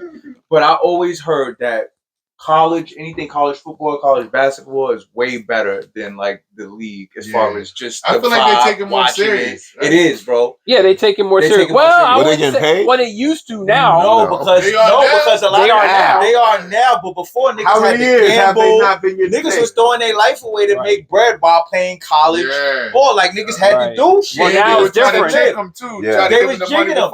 Facts. All the coaches and everybody was getting the money. Well, now it's different. They were like that back. They were like that back in the day, but now the kids are getting paid. However, I heard from one of my best friends, not going to name him because, he's in that circle. You know what I'm saying? Got you. And he's right. And he basically allowed me to see the other side of things. He was like, it's good that the kids are getting paid, but now it's also the worst thing that has happened because now the agents want their cut. Now the agents are trying to poach these kids, and now the agents are trying to sell these kids a dream just so they can get paid. So that's what's making it. Well, that's what it is. So the hustle. That's what it is. Yeah. Hustle. So gotta go on everything. Can we get to you? Absolutely. Can we get to you? Absolutely. Yeah. I mean, we could talk about other shit. Yeah. So Wendy. So yeah. Whatever. I'm following you, brother. Just think of what the info. Wendy. But yeah, Wendy. I was still listening. Shout out to Wendy Williams. Yes. I love you. Thank you. That's a clip, yo. I know. Shout out to Wendy. We need that clip. Shout out to Charlamagne the God. We need that clip. Yeah. Make sure we need this clip. Who else are we gonna tag in and say his name? Say his name. Yeah. Go ahead, brother. Jesus Christ. That's the clip. Bob. Bob. So obviously you came up in the church. Yes, I did. Okay. How was that? How was that? What church? First is it First Commune? I don't know what the names of church. I'm a heathen. I don't know the name. I'm a Christian. Church. We ain't gotta get into that. I don't know how familiar you are with church. That's what they would consider me. I'm Catholic by religion. Well, no, I'm baptized Catholic. Brother, we're not a heathen. We're all God's children at the end of the day. Appreciate you know what I'm saying? I'm not one of those that are judgmental, whatever. If anything, you never know what somebody is going through, whatever. Actually, my cousin Ron said that one day. When somebody walks through the pews, walks through those doors, whether they're sitting in the pews or they're coming to sing, you never know. Be mindful of how you look at them, how you treat them, because you never know what's on their heart. What's under that? Right. What's under that curtain? Yeah. Ron actually said that, and that actually stuck with me. So, and I still, go by that. Okay. So, but I was brought up. I don't know how familiar you are with the churches, but no, I was brought up Christian. I because back in the day when my mom married my dad. All right, so I'm Catholic. Yeah. It's funny. My mom was Catholic. Yeah, I'm baptized Catholic. They're black Catholics. No, I know. Do you practice Catholic religion? No, not Catholicism. No. Right. You're not Roman Catholic. No, not Roman. Not that, like you said. My grandmama was West Indian. Okay. You should know. They want they make them Catholic. Yeah. So my mom was Baptist at first, then became Muslim. Yeah. Right. Then she was a student of Malcolm, and the Malcolm thing happened. She stopped, or a nigga got her out of the thing. Right. Really, I always say my father got her out of the mosque, but whatever. Then she became Baptist again, and then because of my grandmother, she made all her kids go to Catholic school and become Catholic. That's kind of a similar situation. obviously, you know, my mom is white like Dorothy from The Wizard of Oz. No, we keep redhead going white. there. But anyway, You're long selling your story mom short, being white a lot. That's right. But she's still around. She's all right. Absolutely. Oh, shout out to your mom. Shout out to mom, man. Shout out to red hair mama. I don't know. Lori Faison. Oh, shout out to Lori Faison. I don't know no disrespect with the Faisons over here. Right? But long story short, no. My mom grew up. She was brought up Jewish. So can you? All right. So, what's your mom's ethnicity? She's white. No. Oh, where is she from? That's how. Well, funny. Because you should ask. You saying her, people think being Jewish is it's a race. Yeah, it's not. No, funny. So it's a religion. A lot of people. No. Funny you should ask. I recently found. I thought she was just that, but well, no, I didn't know initially until I went to our recent family reunion. That's right, white folks do family reunions too. I think they do. So I think there's money involved with that. But anyway, long story short, but it was very simple. But no, actually, I found out my mom's mixed with Irish. Okay. She's Russian, Romanian. So I just found this out. So in that pocket with Russian, Romanian, a lot Irish, of religions is Jewish around that. So okay, I can see that. Yeah. That's why I asked. Because when people be like they're Jewish, I'd be like, yeah, but where? What from? Yeah, a lot of people don't have. Yeah, I didn't ask what religion. What are you? Because if that's the case, you'd be like, I'm black. No, I'm Catholic. Yeah, no. Can I do that? Can I just roll around and be like, yo, I'm Catholic? Should I get in cool with the Pope from that? A lot of people don't know the difference. But no, so that's kind of to piggyback on what you just said about your faith or whatever. So my mom was brought up Jewish in her household, but then when she met and married my dad, you know, back in the day, and it actually says it in the word, you went, you know, with your dad. So my dad, you know, was, you know, Baptist, you know, like Baptist church. From the South somewhere? From the South initially, from North Carolina. You would appreciate that. And so, but him and his family migrated up here back in like the 70s or whatever like that. I don't know how it's met. Do you know the story of where they met? I'm just my mom and dad? Yeah. They met through and this is they met up here. They met. This is what, in the 60s and 70s? No, late 70s. Okay, late 70s. I thought it was a little 80ish. Okay. But no. That was Spice Time channel with the mix. That's when everybody 70s is everybody was getting a little spicy over there. Yeah. But no, but they basically met. My mom used to work with his sister. Okay. So that's kind of how that began. He met my mom used to work with his sister. Your father was slick. Your father was like, yeah, yo. Pretty much. I like your little friend over there. Yeah, something like that. That's how my father used to. Yeah, no. Just hear a lot of grumble going on. So basically getting to that. So yeah, my dad was and actually he's a minister too. So I'm a PK. So it's good. There's pros and cons, but you're a BK? PK, preacher's kid. Okay. Yeah. So okay. Yeah. So basically, now if it was up to me when I was a kid, preacher's kid. Yeah. So I was brought up. You know, I started Mount Olive Baptist Church in Englewood, New Jersey. Okay. I initially, if it was up to me, I wouldn't have went to church because I'm a diehard wrestling fan. But back in the day, you had no choice. WWF, not the E. Yeah, what F. Thank you. F. The Federation. Yeah. However, so back when wrestling. Back when Hulk Hogan. Basically, but he hated it, and back in the day, you didn't have a choice. And I was the upbringing; it was different back in the day. So they didn't see no future in that. What was you going to do? No, absolutely not. What are you going to be a commentator? Like, what are you going to do with that? Yeah. My mom actually saw a future initially with commentating, but we'll get to that. Interesting. But so I went to church, actually, and so I actually found even before church, I found drumming before church. Believe it or not. I'm a third generation. What inspired you to what did you see? Get ready to get into that. So I'm sorry. It's okay. we going. Yeah. This is what we flowing. All right. Absolutely, brother. You doing it? But no. Third generation. I'm a third generation drummer on the light side. The light side pretty much had the musician. Sorry, Ron. No, my grandfather. Put the shades on. My grandfather was a drummer. Okay, on your lighter side. On the light side. Okay. My grandfather was a jazz drummer. Oh, but see, he was already inflicted with the jazz zone. Yeah. So he knew what it was. And my mom's brother, my uncle, was a drummer. And that's how come your mom and your pop clicked a little bit. Absolutely. That music, she always was raised by that. Yeah. So she okay. So I knew I wanted to do something in that, and it came natural to me even before the church. And then when I went to the church, it just opened me up more. Actually, that's what kept me in the church. Because anything else, are you kind of like when you're a drummer or a singer or someone in the choir?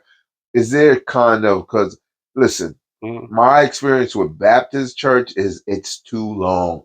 So for me, because I'm not compared to Pentecostal and Kojic. Okay, maybe I don't know which one. I just know the one I was in. Long. Why would you say 3 hours? And then also, is it 3 hours? No, but it also depends on where you at. It depends on where you at. And 4 hours? Yeah. No, it depends on where you at. Now, if you're in New York, I'm all day. Raised off of. I went to Mount Oliver Hackensack. I'm raised off of 45 minutes of straight fire. Yeah, that's Catholic. You in and out. 4 hours because you got to get back for Sunday school. Sunday school in the morning, then you get out of Sunday school, then you go to. I never did Sunday school because I was already in fucking Catholic school. Catholic different. Catholic school. We have this. We got. I did that. We got religion in it. We got religion class in that shit. We don't confess at the going. Yeah, I had to go tell him all my dirty thoughts. So this nigga go in the back and do a little 1-2 with Adam in the corner. No, I'm not trying to be a altar boy. Sorry. Yeah, Sunday masses. Yeah, Sunday mass is 1, 2, 3. But it depends on where. Now, if you're in New York, you in there all day. They keep you. There's no football. There's no nothing. Oh yeah, I went to a New York Baptist church.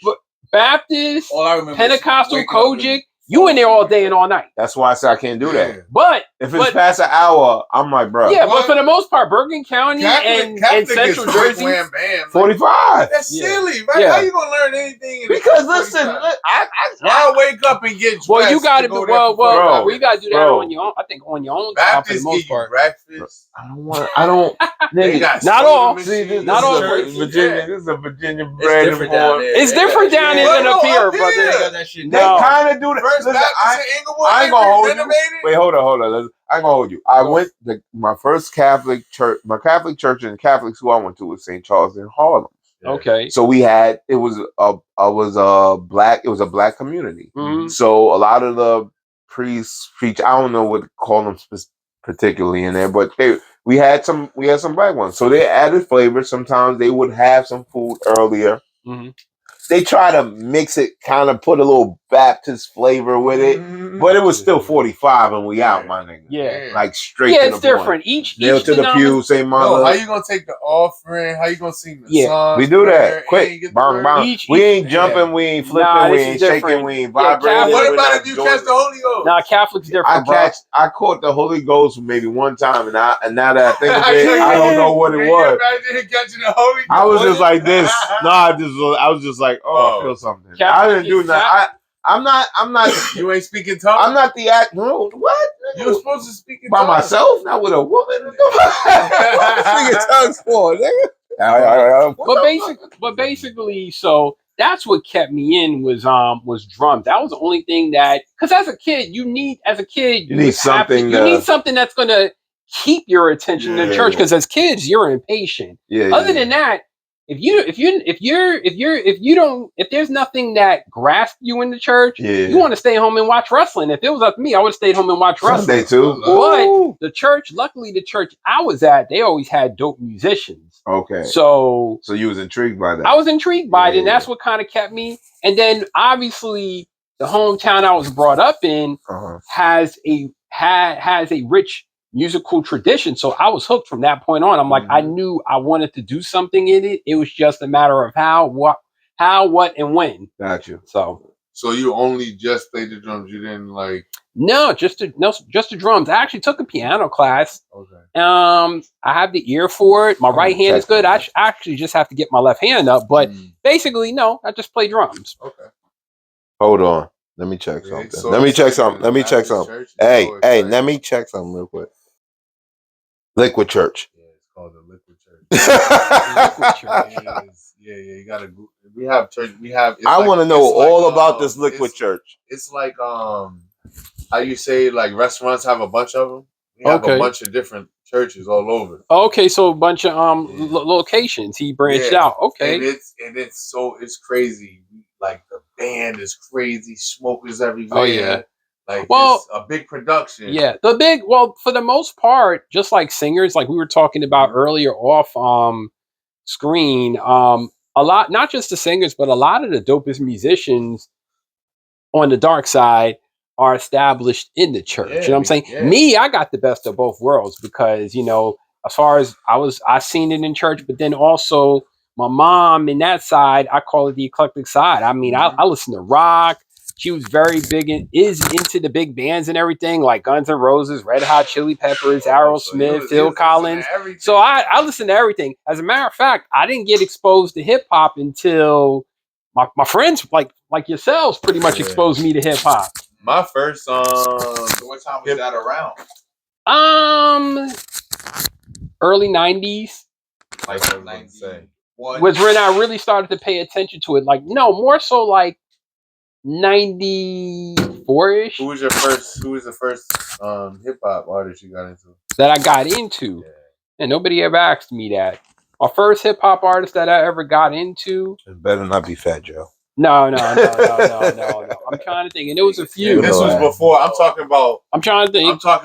He said 94. No, that's what I'm saying. I'm trying to. Fat Joe was definitely out already. I'm trying to think. Yeah, that's what I said. I was like thinking of the time frame. I mean, and I'm talking about cassette tapes that I bought, stuff like that. Mm-hmm.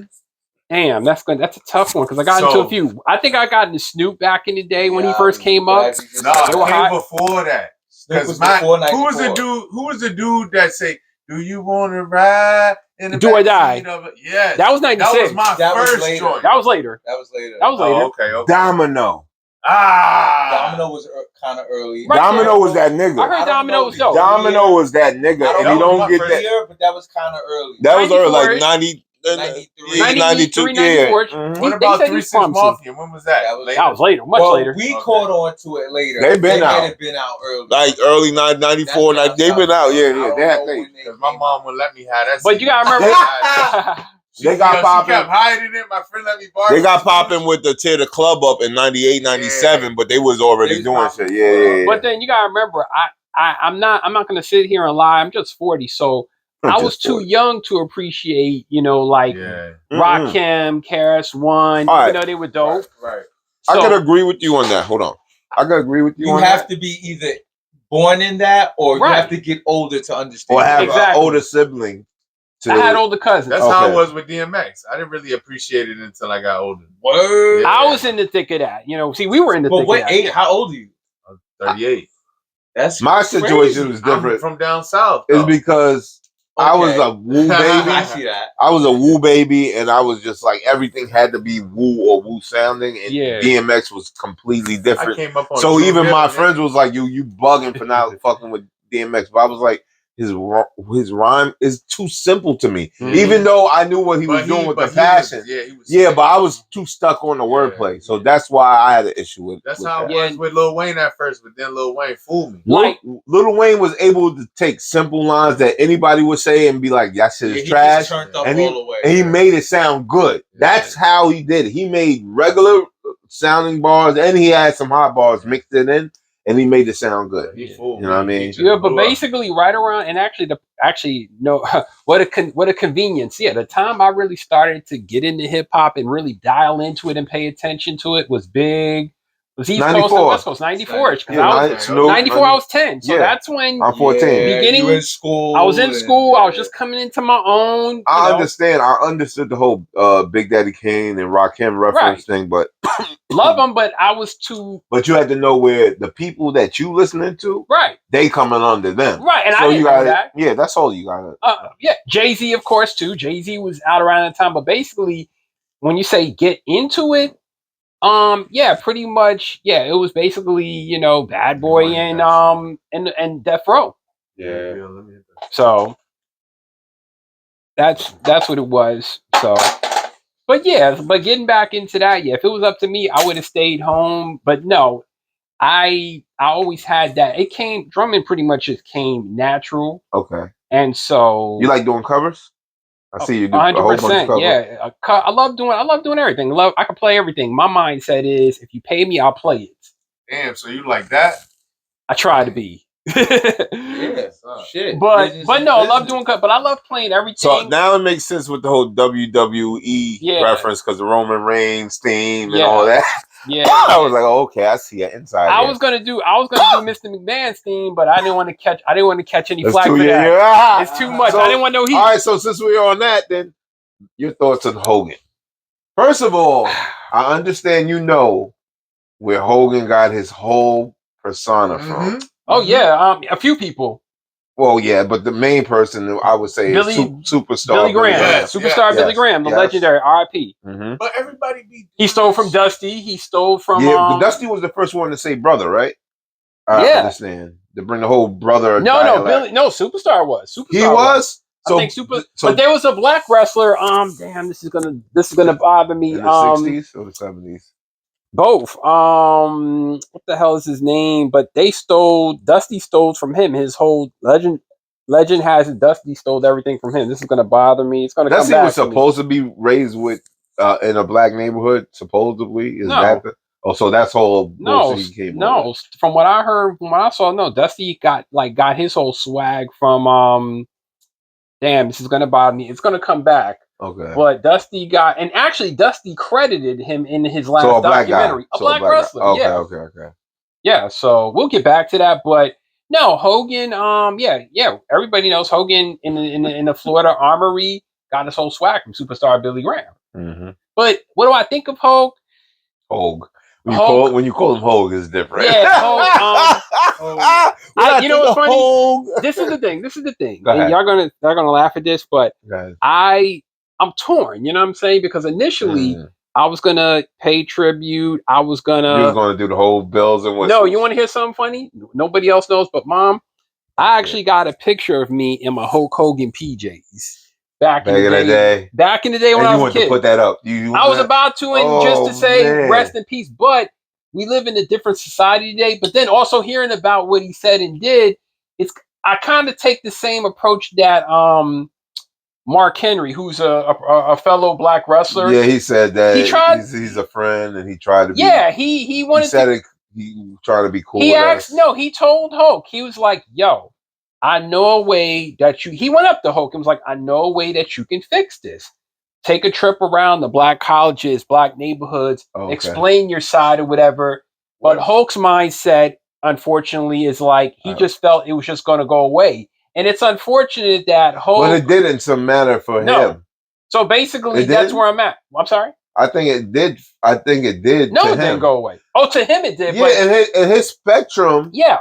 But he looked past it. No, and that's the thing. In his spectrum, he's going to look past it. He is going to continue to be this larger than life figure, get money. But if you saw the Netflix premiere on WWE, they booed him out the building. I know, but they booed him out the building not for that. They booed him out the building for his whole whatchamacallit with Trump.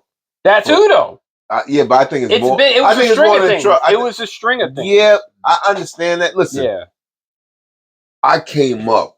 WWF, the magazines, all that shit. Me too. Cards, all that shit. Wrestling figures. I didn't go that hard. I did. I did. I still got. I had the toys. I definitely had the toys. I still got an Andre the Giant. I still got an Andre the Giant. Yeah, you can't fucking I had the toys. Macho Man is my favorite. I had the ring too. When it comes to just a personality, you had the ring. Nah. Niggas ain't had the ring. I did. I don't think I had the ring. I had everything. I had the video game though. Man, I had Castle Grayskull, but I don't think I had a ring. My brother had Castle Grayskull. I had Castle Grayskull. And it was the blue or the gray He-Man. It was a blue He-Man. I know what you're talking about. Had the thing that flips in the middle. Back in the day, they used to have them big ass dogs and shit.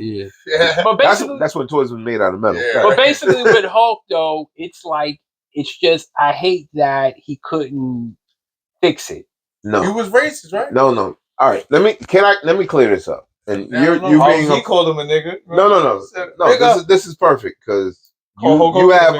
I know you probably deal with certain things just coming up because of cultural differences here and there. Absolutely. You know what I mean? Yeah. We live in a world, and I want everybody to understand. Yeah, say it. We live in a world where everyone is racist. Now, hold it. Listen. Hold it. Black people can't be racist. You're right, but We can't be racist. Could be racist. No. Black people as a whole can't be racist because we have no oppression. We have no power behind that. Mm-hmm. Any other culture has more power of oppression behind it. If Indian or Asian, any other white, Greek, whatever color you want to call these motherfuckers, pointing finger and say, I did something, then I did it until the video comes out. And I could be dead in the ground by then. Like, that is honest truth that could happen. Right. I got a gun pulled out on me around the corner from this motherfucker years ago. Mm-hmm. I didn't do shit but be black in this neighborhood. That's all it took. That's all it took. Yeah. So when I say everyone's racist, saying I forgot who I was talking to. I was saying there's even an ignorance to even the younger white kids and stuff because there's a privilege to them that sometimes they don't equate because they don't have to. Right. They're not raised to learn about pain and struggle we went through. All they're raised, they learn they black, they from Africa, they had slavery. Sometime in the 60s they were free, and now they make music in one of the hottest.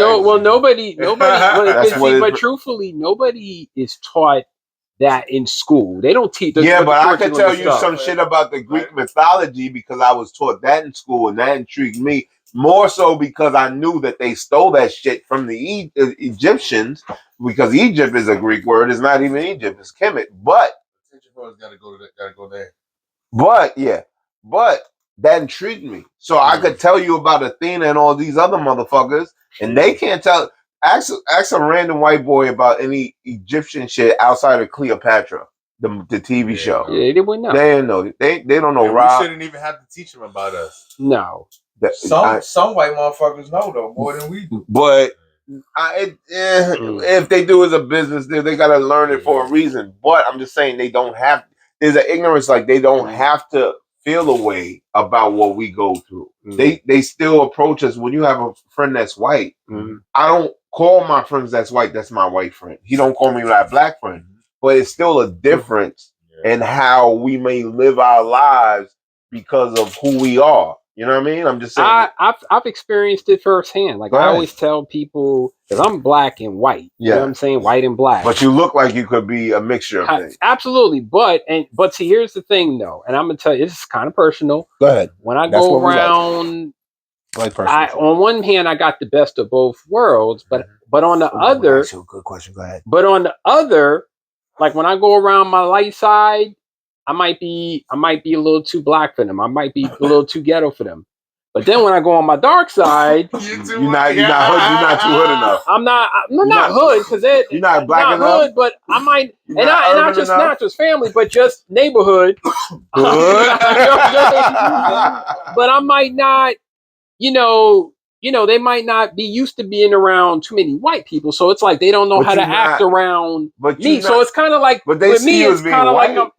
But it's kind. But you see what I'm saying? It's kind of like I'm. Do you call yourself mulatto, or do you call yourself a mix? Because there's a thing like where people just be like, "I'm not black, I'm mixed." No, I'm not this, I'm that. I call myself being mixed because I'm paying tribute. This is how I look at it. Okay. I call myself paying tribute to both sides. I don't want to disrespect neither side. Right. So I'm honoring both sides. I see that as being a burden on you, though. It is, and that's what I was just telling you about. Why would you have to even do that? Because I'm so. If I was half, I'd still be like, I don't give a fuck. No, but you can't. You can't. Hold on. One side. Check this out. Legally, I would just do my dizzle. Like if you have 1% of black in you, I'll be looking at these white girls now, and after Sinners, I'll be looking at white girls. I'll be like, she got 1/8 in her. By law, she got 1/8 black in her. No, I can tell. I'm talking about by law. They made this is like some legal shit. Not like 1%. Yo, back in the day, that's how they used to do it. Oh, you mean if they had 1% black? Has to be black for you to be legally black. Yeah, because the seed has to come from the black seed. And most of the white people, like I'm saying white people, but Most of them, they got black grandfathers. Your bosses? Black grandfathers. Yeah. They got black grandfathers and black grandmothers. That's a fact. Obama just couldn't. Or they had a black nanny that they was slurping on her nipple when they was a baby. But George Washington, right? Black. But that's how it's been for the most part. That's kind of the burden. When you say burden, yeah, I've always kind of growing up, it's been kind of tough trying to fit in. When, okay, 1 minute I'm trying to fit in on my light side, but next minute being brought up in a predominantly black neighborhood, you know, being a PK. But there's always a light skin. There's always a light skin or Hispanic looking motherfucker in the hood. So I still can't see. I'm just talking about my experience. If you didn't tell anybody you was half white, we wouldn't come. We wouldn't just. I wouldn't just say that off rip. Right. I thought Arab before. I thought that. Maybe your voice. But other than that, no. But like the only, like, I'll give you a prime example. The only time where I felt like, okay, I fit in or I was accepted, when I would do, you know, curricular activities, when I would play the drums, when I would play sports. I mean, I never had a problem with friends or yada yada yada. You know what I'm saying? Just fans. But just no, it was fam. It was combination. Actually, it was a combination of both. Friends, fam, being around certain circles, you know. But it's basically society as a whole. So that builds your character, man. Absolutely, and that's what's kind of led to where we at. So, yeah, bro. Okay, so we danced around some shit we talked about. Let's talk about. We talked about WF on Remains. This Emmy that you won, was it a television production? What was it? Yeah, it was in television production. I wish I could take the credit for it, whole credit, but I can't. Nigga, but it's on my resume. Half a nigga, what? It was a team effort. It was a team effort. I was part of the team. Basically, it was, you can look it up, but it was even though it was like 13 years ago, still got it. But but I still talk about my shit. That's 21 years ago. I don't give a fuck. But basically, I want it. But basically, it was my department. They developed this new mastering program. Gotcha. Basically, it's a program that allows you to edit shows, fix shows, look at shows, but also send shows out, deliver shows out. Gotcha. So it was kind of, exactly very. It was using like that Wi-Fi shit earlier. Yeah, no. So it was it was groundbreaking. Okay. It was very groundbreaking. Gotcha. So that's when, and I mean, it's not the first. I was part of the early show when they were nominated, but they didn't get it at that time. Mm-hmm. So when my department got nominated and won, where did you work actually? Where did I work? Still work there. Oh, where did you work? Yeah, CB. What you want to ask him for? His number? See a bank statement? Trying to figure it out. Because it seems like you're more into the industry. I am. I'm fucking. No. CBS, Paramount. I'm happy about the direction we're going currently with Skydance. I know everybody's been, that's all I don't know. And no, I don't know anything. Oh wait, all right, Sky. Okay, so I don't know anything. First of all, did we get to how you won this Emmy? I'm doing that right now. Okay. So basically, it's from the technological department. Technical department. When he can say it right, there you go. Perfect. Yeah. Yes. Need to go back. So basically, say that again. I told you. Look, I didn't make the light go out. You mother, I knew it. Leave it. Technological, man. Technological. Okay, I give up. But no, so it was in that department. Yeah. Not in the tech department. In the tech department. Tech department. So basically, I didn't even know there was such thing until the nominations went out and stuff like that. Yeah. And I think it might have been my. But what was it? What was the name? Was it the name of the project? Yeah, the project. No, it was a mastering program. Basically, it's like another computer software. Oh, okay. Another computer program. So this is something that to help them with the series and stuff of this. Yeah, basically, it's like updated. It was the updated form. You know how technology changes every day, at that moment. Well, basically, that's what that was. Okay. It was basically another way for us to. evolve. Yeah, it was a way for us to evolve when it comes to working with content, with how we, look at it, how we change it, how we adjust it, how we broadcast it, how we, basically how we, how we broadcast it, distribute it, how we do it. We just, it was an updated version, on how to, Okay. Dude, it was an update. It's basically an updated, computer program. Yeah. Gotcha. So, all right. On the technical side, that's why I said I thought about I thought about how they did Wi-Fi, because at first I bought the Canons, the cameras, and then they added Wi-Fi to it. So now not only you have the pictures, you can send it to your phone, you can send it to everything. Right, and so now even after that, we got a new name. Go ahead. What's your favorite genre to play? Damn, my favorite genre. I got two because it allows me to. Well, it depends. It depends. If you're talking about me showing off my skills, or if you're talking about money. Now, if you're talking about me showing off skills, what's your favorite genre to play? I don't have one to play. Oh, okay, well, I have two. Give me two. Gospel and rock. Okay. Interesting. Do you blend them, or can you blend them? Yes, you can. Okay. Matter of fact, there's a genre in gospel now because each genre they branch off. Like a tree. Gospel's getting gospel. Gospel's getting a little bread. I got a lot of friends, so I don't want to offend people. But basically, no. I'm gonna give you an example. Gotcha.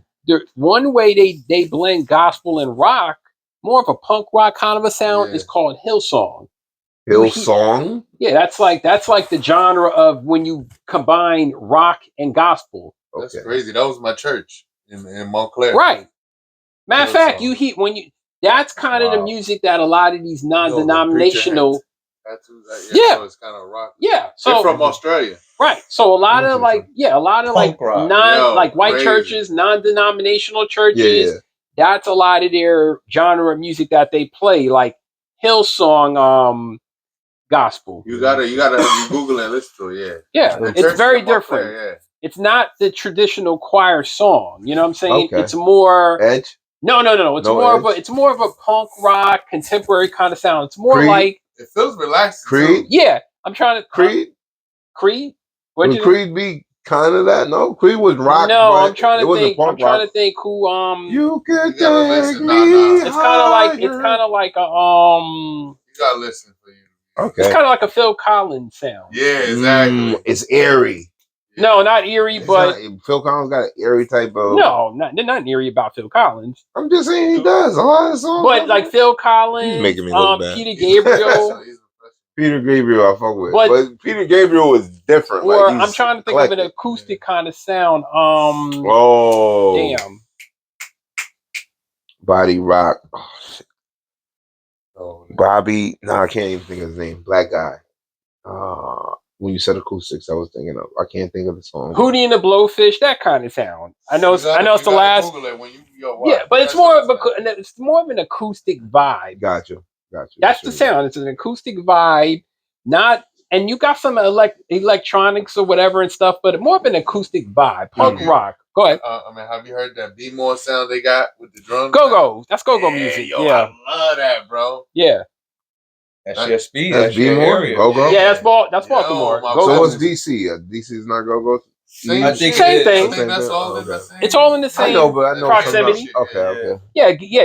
Go-go music, which I love. Chicago is what, like stepping or step is something like moving your feet a lot of that's Chicago, it's Chi-Town. Yeah. But DC, it's more, go-go is more about the percussion and stuff like that. They got a drum set and then 100 million bongos and stuff like that, horn section. That with the church ever? No. You got a few gospel artists that have mixed. Matter of fact, go-go music is in every genre, but they mix it in. There's been a few artists that have mixed it. I know one gospel artist in particular that has mixed it is John P. Key. He's mixed go-go music. But you hear go-go music featured in a variety of genres. Now, matter of fact, my favorite beat to play is the Anne-Marie Just One Thing beat. That's a go-go beat. That's a good Is one. it? Yeah, that's a go-go beat. That's my shit. That's a go-go beat.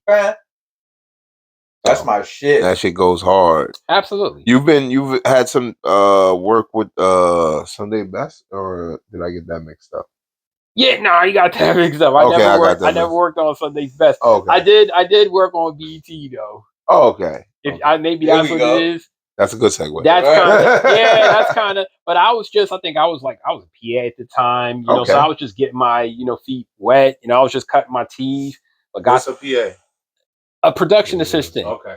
Also, doing a production assistant kind of does a little bit of everything. You kind of move. Yeah, that was right after Wendy Williams. Okay. But BET was one of the places I worked at. My main thing was they have a station in the city. They have a station in LA too, Long Island. I mean, yes and no. I think Coast. No. See what it is, and I think as most people know, CBS owns BET. Yeah, but then they have the station down like 57th or some street. Yeah, that's where I work. Yeah, 57th. But I thought did they have something in the West Coast too or not? I think they probably do. I think they might have something in DC, I believe. Okay. But I know, on 57th, you're right. Yeah. But so, I worked on. In fact, my first day I worked on 6 and Park. I'll never forget it. I'm like, I knew it was real when. Okay, next thing you know, all right, Terrence J came out, but then after him, Ice Cube comes out. I'm like, oh shit. Did he sound like Ice Cube? No, the funny thing I remember. No, the funny thing I remember was just, and it's kind of the same thing with Ray J, is how short they were. I'm like, these guys, no, they short as hell. They're like shoulder length with me. That's crazy. Well, a lot of entertainers are short, bro. We're not tall niggas. We're not tall. No, that's the crazy thing. We're not tall. We're not NBA tall, but they like. That's what they want. NBA tall nigga. At least 6'2". At least. What are you, 6'2"? See, I saw T. Right. Yeah, you were in the pocket. Everybody's short to you. That's why all these chicks. Oh my bad. I wish I was your height, man. I just make the cut. So look, what I think is they be having that complex because it take a lot of balls to do some of the things that they do.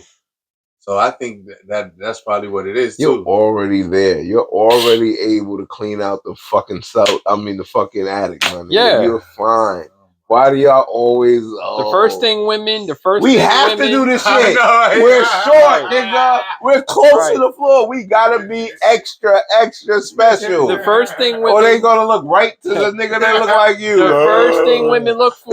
You gotta be tall. Thank you. First thing women look for. You got it. You fucking bastard. But no, I did that. It's me the heart. It's hard. Yo, they can put some shit in your shoes now that make you broke. I don't want none of that extendo shit. Shit. It's bad enough they got surgery for everything now. Yeah, they can make your knee longer. Nah. Then you gonna look all. This one kid, me and my girls watching Botch. Yo, this dude put muscles, everything, the whole shit. Yeah. Tommy Morrison did that. R.I.P. Did he? He did that. I did not know that. Yeah, Tommy Morrison. He was supposed to be like the white Mike Tyson. Yeah, back then. Yeah, Tommy Morrison, because I saw his documentary, a 30 for 30 documentary, which was pretty good, sad at the same time. Yeah, But he did that. He put it, he injected biceps. Biceps. It was crazy. That's crazy. But no, this was like this kid had the surgery, the plastic surgeon put in the silicone. Yeah, those people was injecting oils and shit. Well, no, I think he had the surgery. That's what I'm saying. I think Tommy Morrison actually had the surgery and put silicone in his biceps. But back to a lot of those WWE people. Yeah. Yo, I was watching something on TV the other night, and they be dying from crazy stuff. A lot of those. They were. Well, you got to remember, they didn't live the healthy lifestyle. It looked from the outside. It looked like they physically fit, but the inside is all steroids. But then that role, you got to remember, their schedule is gruesome. They were doing like every day a year. Every day. The Rock is the only one that was smart, right? He was the only one. Well, there's a few of them. A few of them. Some of them got into the business part of it. If they could do that. The Rock was one of the first. That was probably the smartest. He was probably the first leading, because if you go from the lineage, it goes Hulk. Right. As far as movies? As far as the big brand athlete, the draw, and then he's before Hulk. In the modern time, right? Yeah, before Hulk, it was Andre. Yeah. It was. But Andre was also looked at. Melon. Yeah, but Andre was also still looked at as this, whatchamacallit, theatrical thing. Yeah, he was an attraction. He was an attraction. He was an attraction. He was an attraction that had a draw. Yes. Hogan made his character the draw that built the whole company. Absolutely. Right? So in that lineage, you had Stone Cold and you had The Rock, who were both anti like hero. They was both like they wasn't they came out as they both were baby faces when they started. And but they got popular when they were healed. Yes. Hulk was he was the baby face. He was the baby face through and through. Just like Andre. And he had to leave the company to become the heel. Right. And then he had a reemergence where he was all the black. And that was still fighting over fucking when he had the bandana, the Hollywood Hogan shit is the same shit when Billy Graham came back. Right. The Rock, The Rock and Stone Cold. And that's how times were changing in like 97-ish, the Monday Night Wars and stuff like that. When they bit off of they became popular and they became the top guys as the anti-establishment, just like the owner of the company, Mr. McMahon. He became the biggest heel of all time. Because he was just flexing his muscle, flexing his power. Basically being his true being his true self on. Well, I don't know if it's true. Triple H got it, right? Triple H married the daughter, and he got the company. Yeah, exactly. So, and his son don't really want to. Deal this with year I missed it this year, man. I wanted to go see it in California, but I missed it. But I had to go do something else. Maybe next year, right? Which one? WrestleMania? Yeah. I don't know. I don't trust the outdoor events. No, I saw one event. I think it might have been WrestleMania SummerSlam.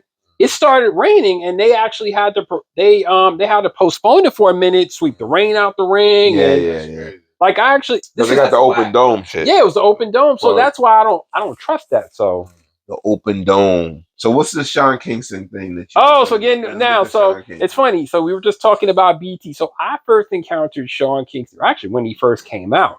Okay. Nice guy. Well, at that time, kid. Yeah. So the funny, I just met him. At the station, he was a guest on Wendy Williams. This was, like you said, as you were just uttering, that was his very first single. Right. I think well documented. He was, he's Buju Banton's nephew. Didn't know that.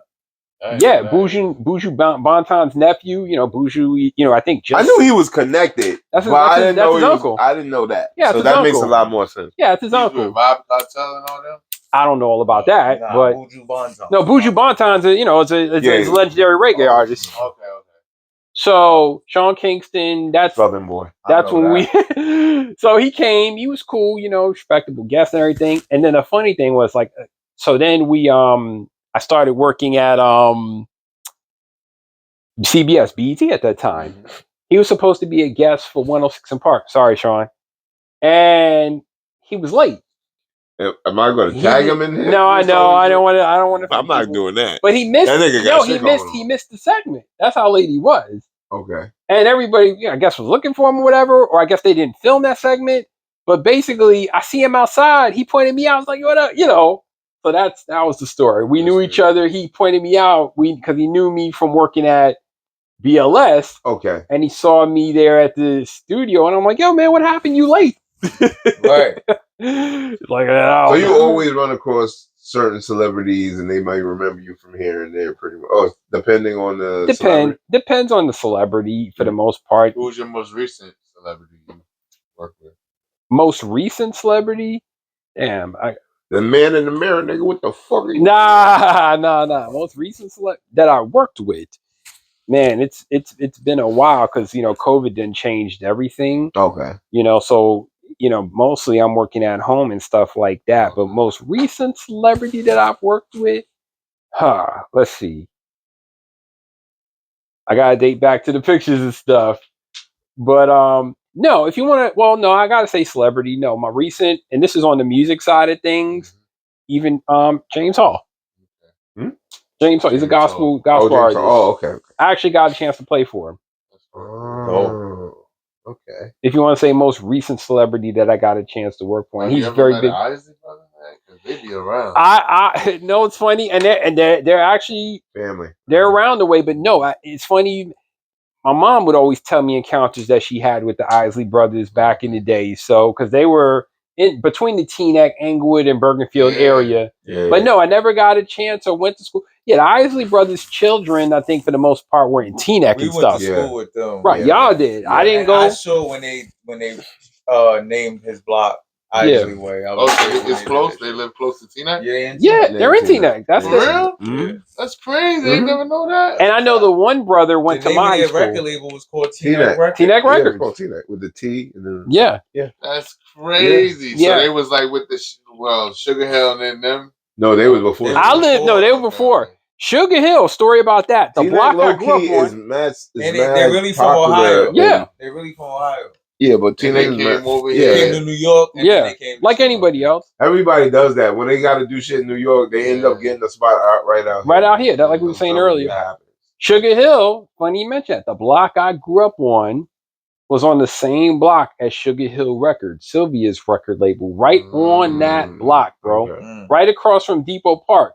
And then if you walk a little further, that's West Street, Westmore. That's where I grew up on. The same block where, think about it, the Furious Five, Funky 4+1, Sequence, Angie Stone's group, all been out there, brother. That's crazy. All in, I know I'm probably missing a few, but all signed to that label. That was my block right there. And they were telling me like on Bergenfield area, they used to have like the rink. A rink. The rink. Everybody went there. I know about the rink. I used to go there. The rink was the first like tunnel, right? The rink in before the the tunnel. This rink. Nah, it wasn't lit like the tunnel. No. But I'm just saying, as far as there was shit going on though, but I didn't even know. I understand, but they said like precursor to this shit. No, you know what's funny? Exactly. It was a skate rink. Exactly. No, but it wasn't an average skate rink. Like it was a. It was pulling up. Yeah. Yeah, everybody. And it was clean. It was they had a dance. They had a few dance. They made the Sears. And then that Sears shut down. And that music store's still there. Oh, DeBella. Man, that's crazy. Oh, DeBella. And behind the rink, it used to be when we first moved out here. It was a miniature golf course behind the. I didn't know that. Shit. And Miami Subs is where Walgreens is. Yep. But the rink, they had and the rink was huge, spacious. They had a few dance floors. The skating floor was crazy. Mm-hmm. I only knew I only knew about the rink in my time when I was like 12. I didn't know the rink was big in the 80s. See, my older cousins and uncles was like, man, Run DMC used to go there. And, and my big brother told me that Run DMC, LL, they all say it. If they be like, we went to the rink out in Jersey, they'll just say that. And then if you look at... When I came here in like 2005, Jewel's, Jim Jones and them had a studio right there. I know right there. Yeah. We went there. That's the only people I remember that. Yeah, but everybody has a spot or has some family out here. It's like the normal. It's not, and that's why I say like you already live in kind of like the hub of where little celebs you want to run into them, bump into them. I seen Goods the other day at the park at Boutique. Word. Hey man, you just gotta get that walking. You seen K-Dar lately, man? You trying to get K-Dar? Oh my god! I ain't seen this thing in a minute. It's late. I got K-Dar on the hill. K-Dar need to hop on that bus and bring that dino. Come to the podcast, man. Do a performance. You heard? Yo, Pack is still open? Pack is still open. Oh man! All right, let's get into some of these current events or whatever. Yeah. Cam versus Omar Gooden Jr. No disrespect, Gooden Jr. Oh, that shit is funny. That shit is funny. He did come with some diss songs. I think they in cahoots. Like I think it's fake.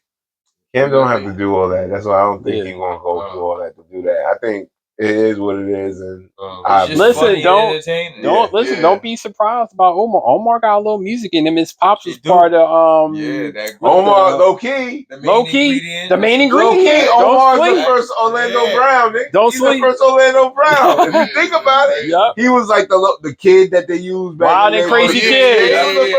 I used to watch Wild and Crazy Kids. Yeah, this hanging with Mr. Cooper. He was on everything. He was not for nothing. Nah, niggas grew up for that. Yeah, I saw him live, though. One of my favorites of all time. Underrated. He wild, right? Yeah, Mark Curry's hilarious. He be throwing his shoes, brand new shoes down the hallway. Yeah, Mark Curry, you stand up. Oh yeah, he's crazy. I saw him. Yeah, I saw him last year at Levity. He's very underrated. Very underrated, just like Sinbad. Like those were like two of my most underrated guys. I can see why. Yeah, but they also in that time they took a different. They didn't really go so like the only degrading because in the '90s there's a lot of degrading. The only difference. Yeah, that's what I'm saying. Mark, he's dirty, but he's not degrading. Sinbad ain't dirty at all. Yeah, but before I don't think he was really dirty. Now I think after his situation in life is going on. Talking about Mark Curry? I think he's gone. He has a. I think he has a little cynical edge. You ever saw Talking Dirty After Dark? Yeah. I gotta watch that one. That's a throwback though. Classic. Martin Lawrence is in there. Yeah. Fucking crazy. Jamie Lee Curtis. No one saw her titties or her cleavage before, and she's been showing it, and so it's a big deal because she did a promotion for her movie, and it was just showing a whole bunch. I saw it in Trading Places.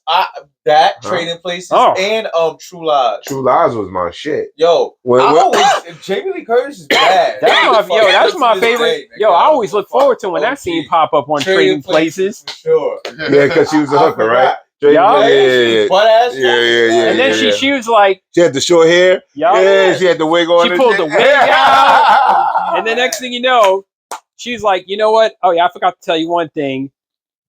This ain't free. You sleep on the couch, and then she closed the door. Well, I think is because she does the promo for the movie. Now the movie, I guess, is a PG-13 movie. And it looks like she purposely was like, I'm going to sell this movie. So she just opened her shirt to show the cleavage because it's right in your fucking face. Friday, yeah. Do they still still look as good as Trading Places? They're bigger. She's older. Yeah, they're but bigger. She's still bad. Like she's so you're still wow. Yo, True Lies? True Lies, she was bad. She was bad. But she had to do the dance and Arnold was in the dark. I was like, yeah, that's that creepy shit. I don't give a fuck. I like that creepy shit. It's like dance for me, yo. Yeah, that's that shit. Shout out to Jamie Lee Curtis. Keep doing your thing. You know what I mean? Very underrated. One of my favorites. They say Ozempic. People are suing Ozempic. Ozempic. No. So skinny, you can't even see the motherfuckers. The motherfuckers sleep all day and don't eat and grow up. Like, what the fuck? That shit is crazy, bro. Why would you take that shit? Yo. What's that? So what happened? They getting sued? Yeah, couple because they saying shit like that. They saying like how they feel, everybody getting the side effects, basically the side effects and shit. That was the first. Your ass to the gym, that was the first batch, though, right? Yeah, we always wait for the second batch. Y'all did that with the batch. So this whole time it's been one batch? No way.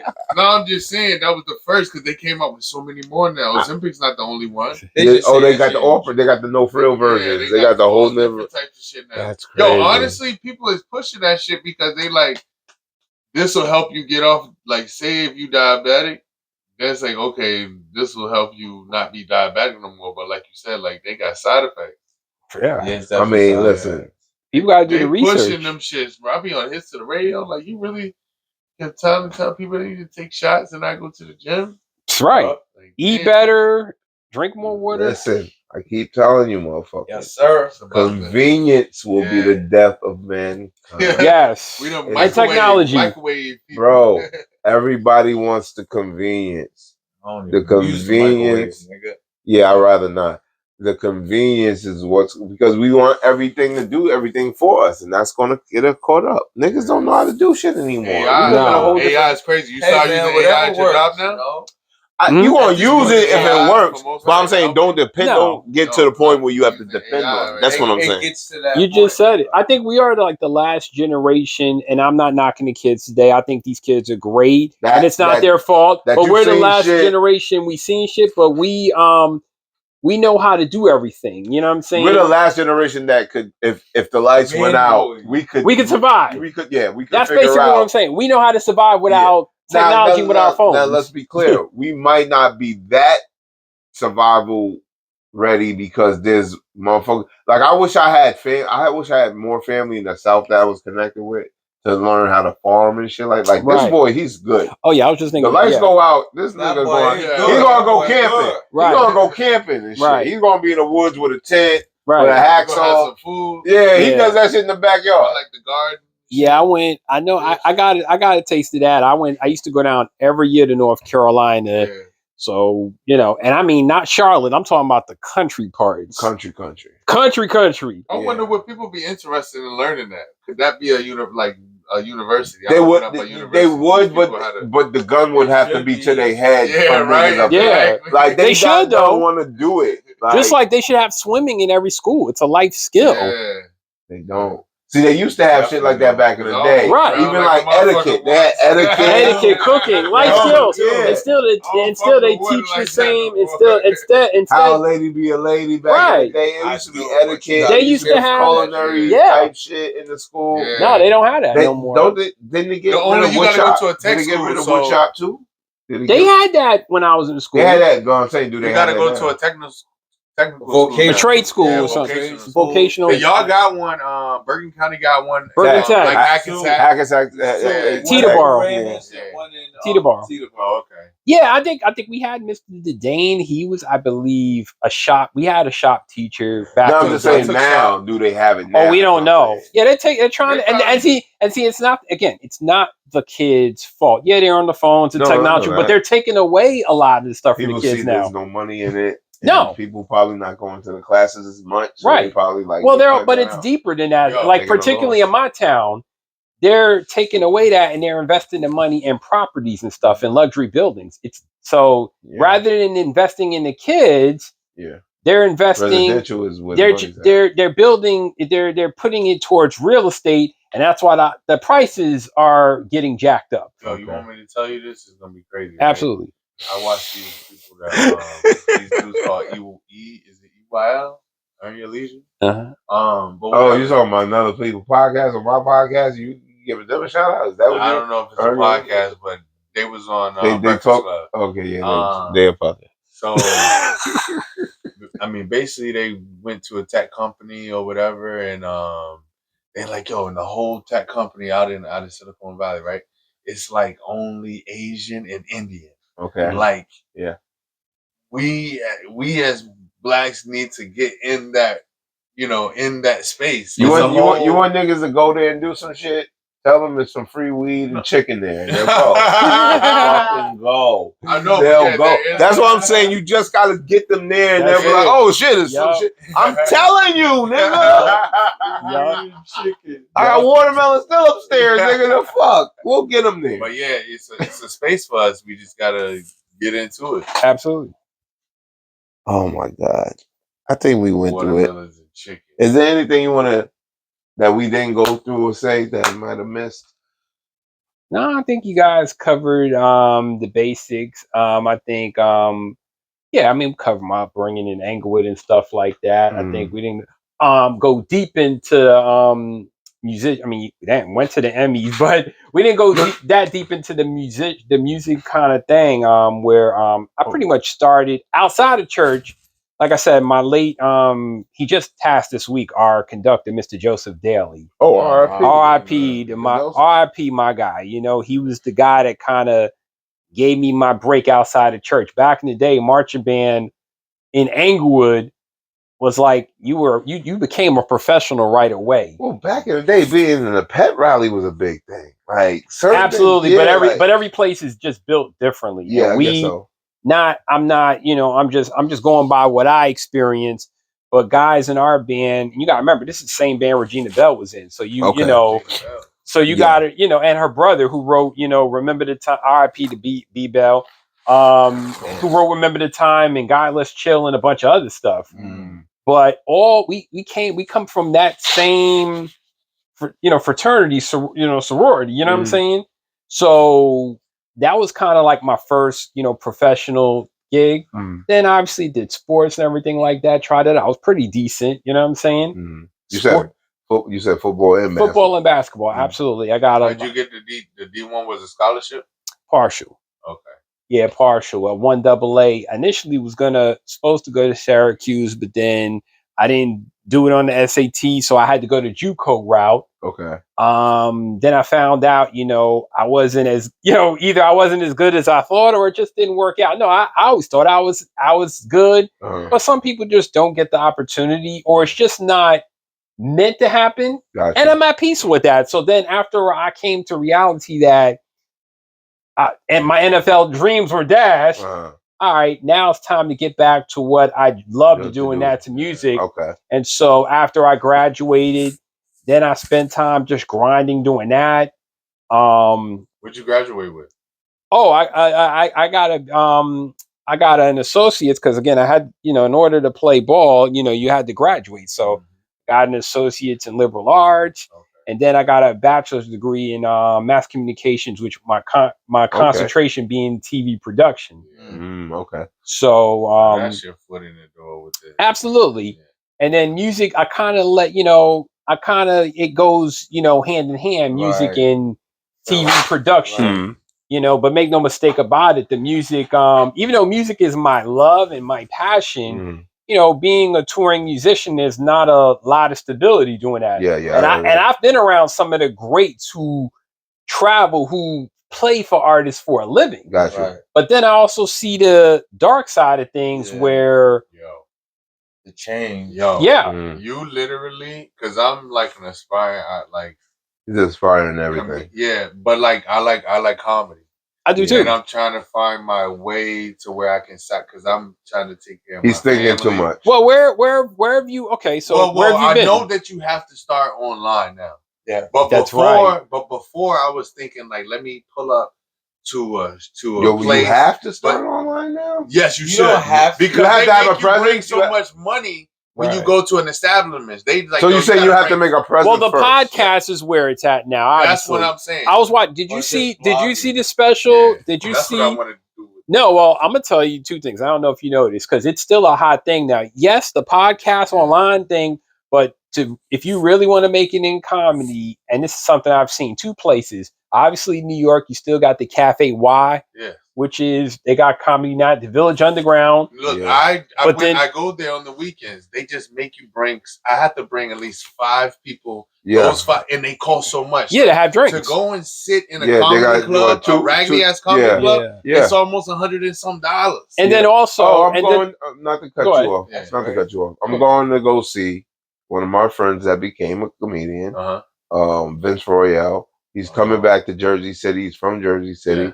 He's going to show there is in September. Let me know if you want, and I'll tell him to sign your ticket. I already got my ticket, but I'm just saying. Yeah. If like going, I like going to see the. I'm the same way. No, but it's I feel you. I'm still trying to find. Now TV is there, but now I'm trying to find my niche in music. That's one of the many reasons why I post those videos. It's the thing I've learned. TV, and I'm pretty sure comedy's the same thing. It's just. You got to keep grinding, and your material you have to be in the right place at the right time, timing and hustle. But more importantly, your material just has to get in the hands of the right person. That's normally what it is with because you can pass your stuff off, and this is something I've had to learn. Then you get discouraged. You pass your stuff off to somebody in the entourage. No, you got to get your stuff in the hands of somebody that can change your life, that can make that decision. Like he did with his CD. You said to the entourage. There is a science to that. Now, this is what I always say. Because when you're trying, like as an MC, I was always giving out CDs and stuff. I don't particularly look for my target. I look to the target right by the target. Right. Who is he with? Who is he close enough to that if I could get their attention, they're going to bring it to his attention. Right. Which is better than, here, this is my shit. Yeah. Because they're going to cancel you out. When the friend likes your shit, he's going to like your shit. Absolutely. That happened with J. Cole. His man was playing... He tried to give his shit to Jay-Z, and Jay-Z was whatever with it. Then Jay-Z's man had J. Cole's music and was playing it in the office. Jay-Z comes in like, yo, what's that?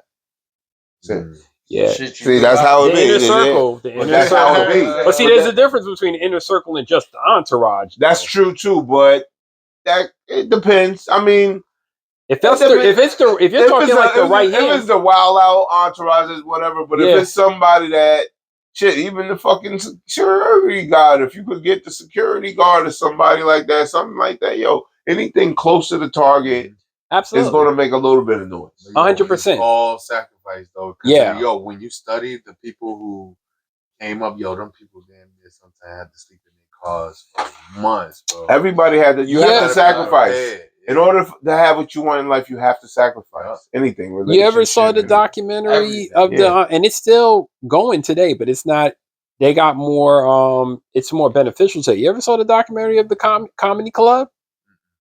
Gotta watch it. Which comedy? It's called The Documentary. Listen, I put him on to Patrice, and he's... The Comedy Club is in California. Everybody who is somebody went to the Comedy Club. Went there and got their start. Right. Like, want to say late 70s and like after Pryor, after what's the white guy name? Oh, you talking about who's also Bill Blair? No, not Bill Blair. No, not Bill Blair. Rodney Dangerfield, but then there's one more guy. My man, Carlin. George Carlin. There you go. Yeah. But he was the whatchamacallit to Richard. Yeah, absolutely.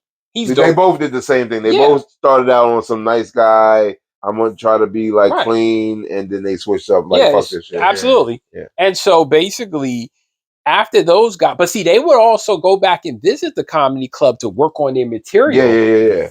But anybody after that, like I say, the 80s, like Eddie Murphy and up, those guys went in. Well, Eddie Murphy's a special case, but Eddie Murphy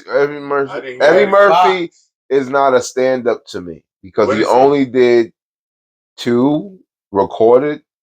I don't know what outside stand-up he did. He's funny though. But he's a comedian. He's a comedic rock star that used that to become a movie star. He did what he's supposed to do. I mean, all right, but as far as putting in more footwork, he had to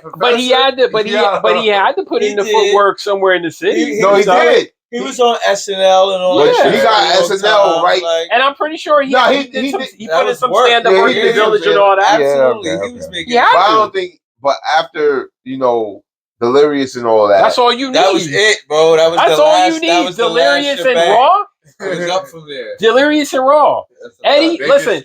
Eddie offered that. Is Dave Chappelle still going on the road and doing his stuff and going? I think they are. I think he kind of are. So he's still doing it, he's still Dave Chappelle, and he's still been in movies. He might not be the super duper movie star, but he's not Eddie though. Eddie chooses not to. I think if Eddie wanted to, Eddie doesn't want to go back. Don't have to. He don't have to. Eddie don't have to. Is that muscle? No. Is that muscle? If you're not working that muscle out, then it's not gonna suit your needs. But Eddie, listen. Like that's just. But Delirious. A lot of people going back on the road. Delirious and Raw. It's fair, man. Because a lot of people don't make Eddie Murphy level. Eddie Murphy's at a different. He's at a level where you don't have to. If he feels it looks worse than him just saying I'm not doing it. So I understand. Or is it worth it or not doing it? Exactly. You know what I'm saying?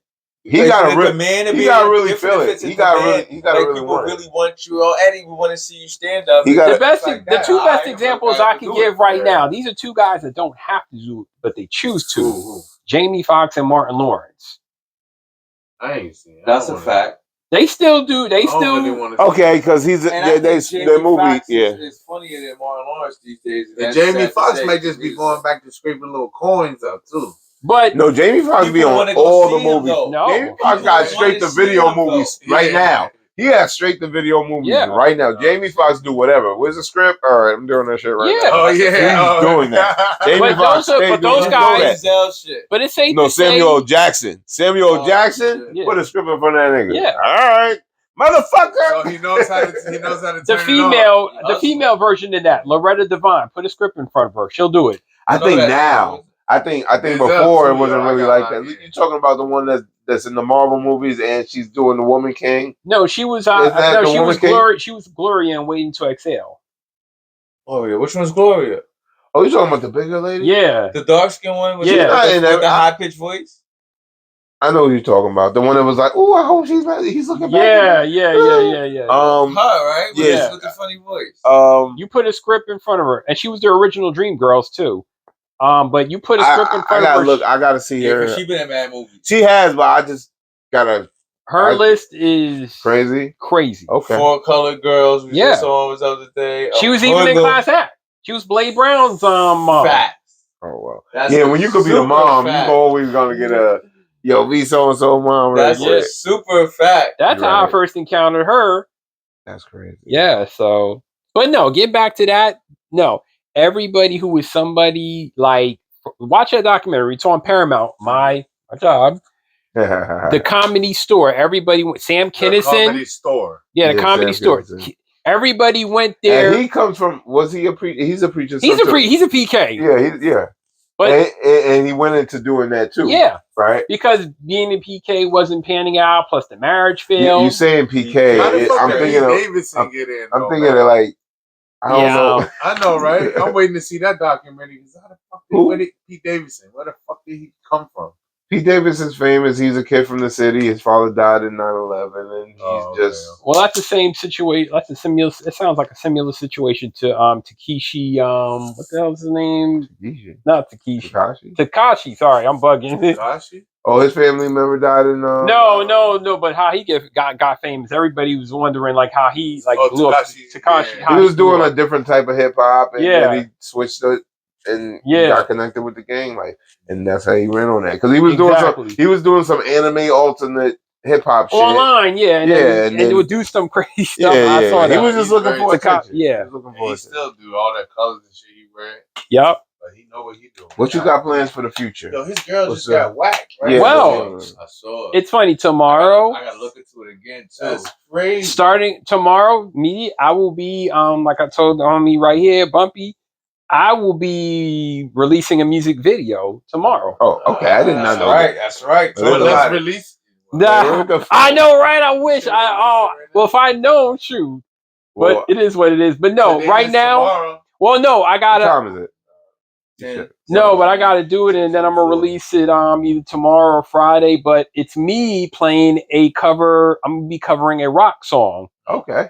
So that's what I'm gonna be doing. But other than that, just I'm continuing to work, grind, continuing to be blessed at, Paramount, which is the, best, broadcast journalism, TV production place on the planet. Okay. What's the name of your rock song gonna be? It will be The Pretender. How can we find it? How can we listen to it? It's on YouTube. It's covered. It's from a group called the Foo Fighters. The Foo Fighters. No, no. Yeah. Dave Grohl is the lead singer. He was the drummer and of Nirvana. Yes. And now he's the lead. He's the leader of the band. R.I.P. to the drummer they recently lost. Taylor Hawkins. Yeah, they did. I've seen that. So I'm gonna do my best. I'm gonna do my best Taylor Hawkins impersonation tomorrow. Okay. Right. I'm gonna do the best I could to pay tribute to him and to do that. But other than that, just continuing to balance TV and music. Okay. And working out. Staying healthy. That's what's up. Tall man, you got anything to tell the motherfuckers before we get out of here? No, man, I'm just happy, happy to fellowship with the fellas again. For sure. Yes. You know what I mean? He wanted to be a journalist today, ask questions and shit. Very intuitive, because, Intuitive. Yeah. See, I knew that word, you knew the other one. Okay, well, even. God damn it. Nah, I just, was a very interesting person, so I just listen. I can't say no. I can't talk about how I know you no more. I gotta be hush hush. But nah, man, you definitely. I like how he just went back to the shit. Nah, you definitely. Yo, Black. You ever work with Black? You know Black the Beast, Inglewood. Sounds familiar. Inglewood's a small town. Everybody knows each other. He used to work with Black. Yeah, but I think who's his people? He was a producer. Producer / engineer. Yes, I do know him. I do know him. I ain't worked with him, but my best friend worked with him. He lived. I know who you're talking about. Off I know. I've been around him. Okay. Who's your friend, if I may ask, real quick? Will. Maybe I know. Will Goodman.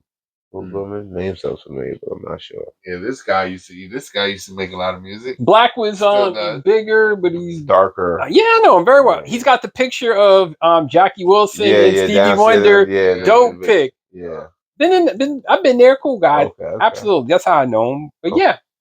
Okay. Yeah, I know him. Yeah, he know Ivy though. Yeah, I wish he would have had the Ivy. Yeah, the Ivy.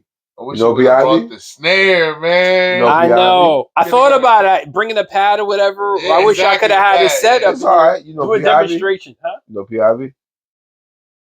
You know what they're saying? Yeah. Oh, yeah. I used to have a crush on her back in the day. Oh, okay. We grew up. We went to school together. All right. Cool people. What are you laughing for?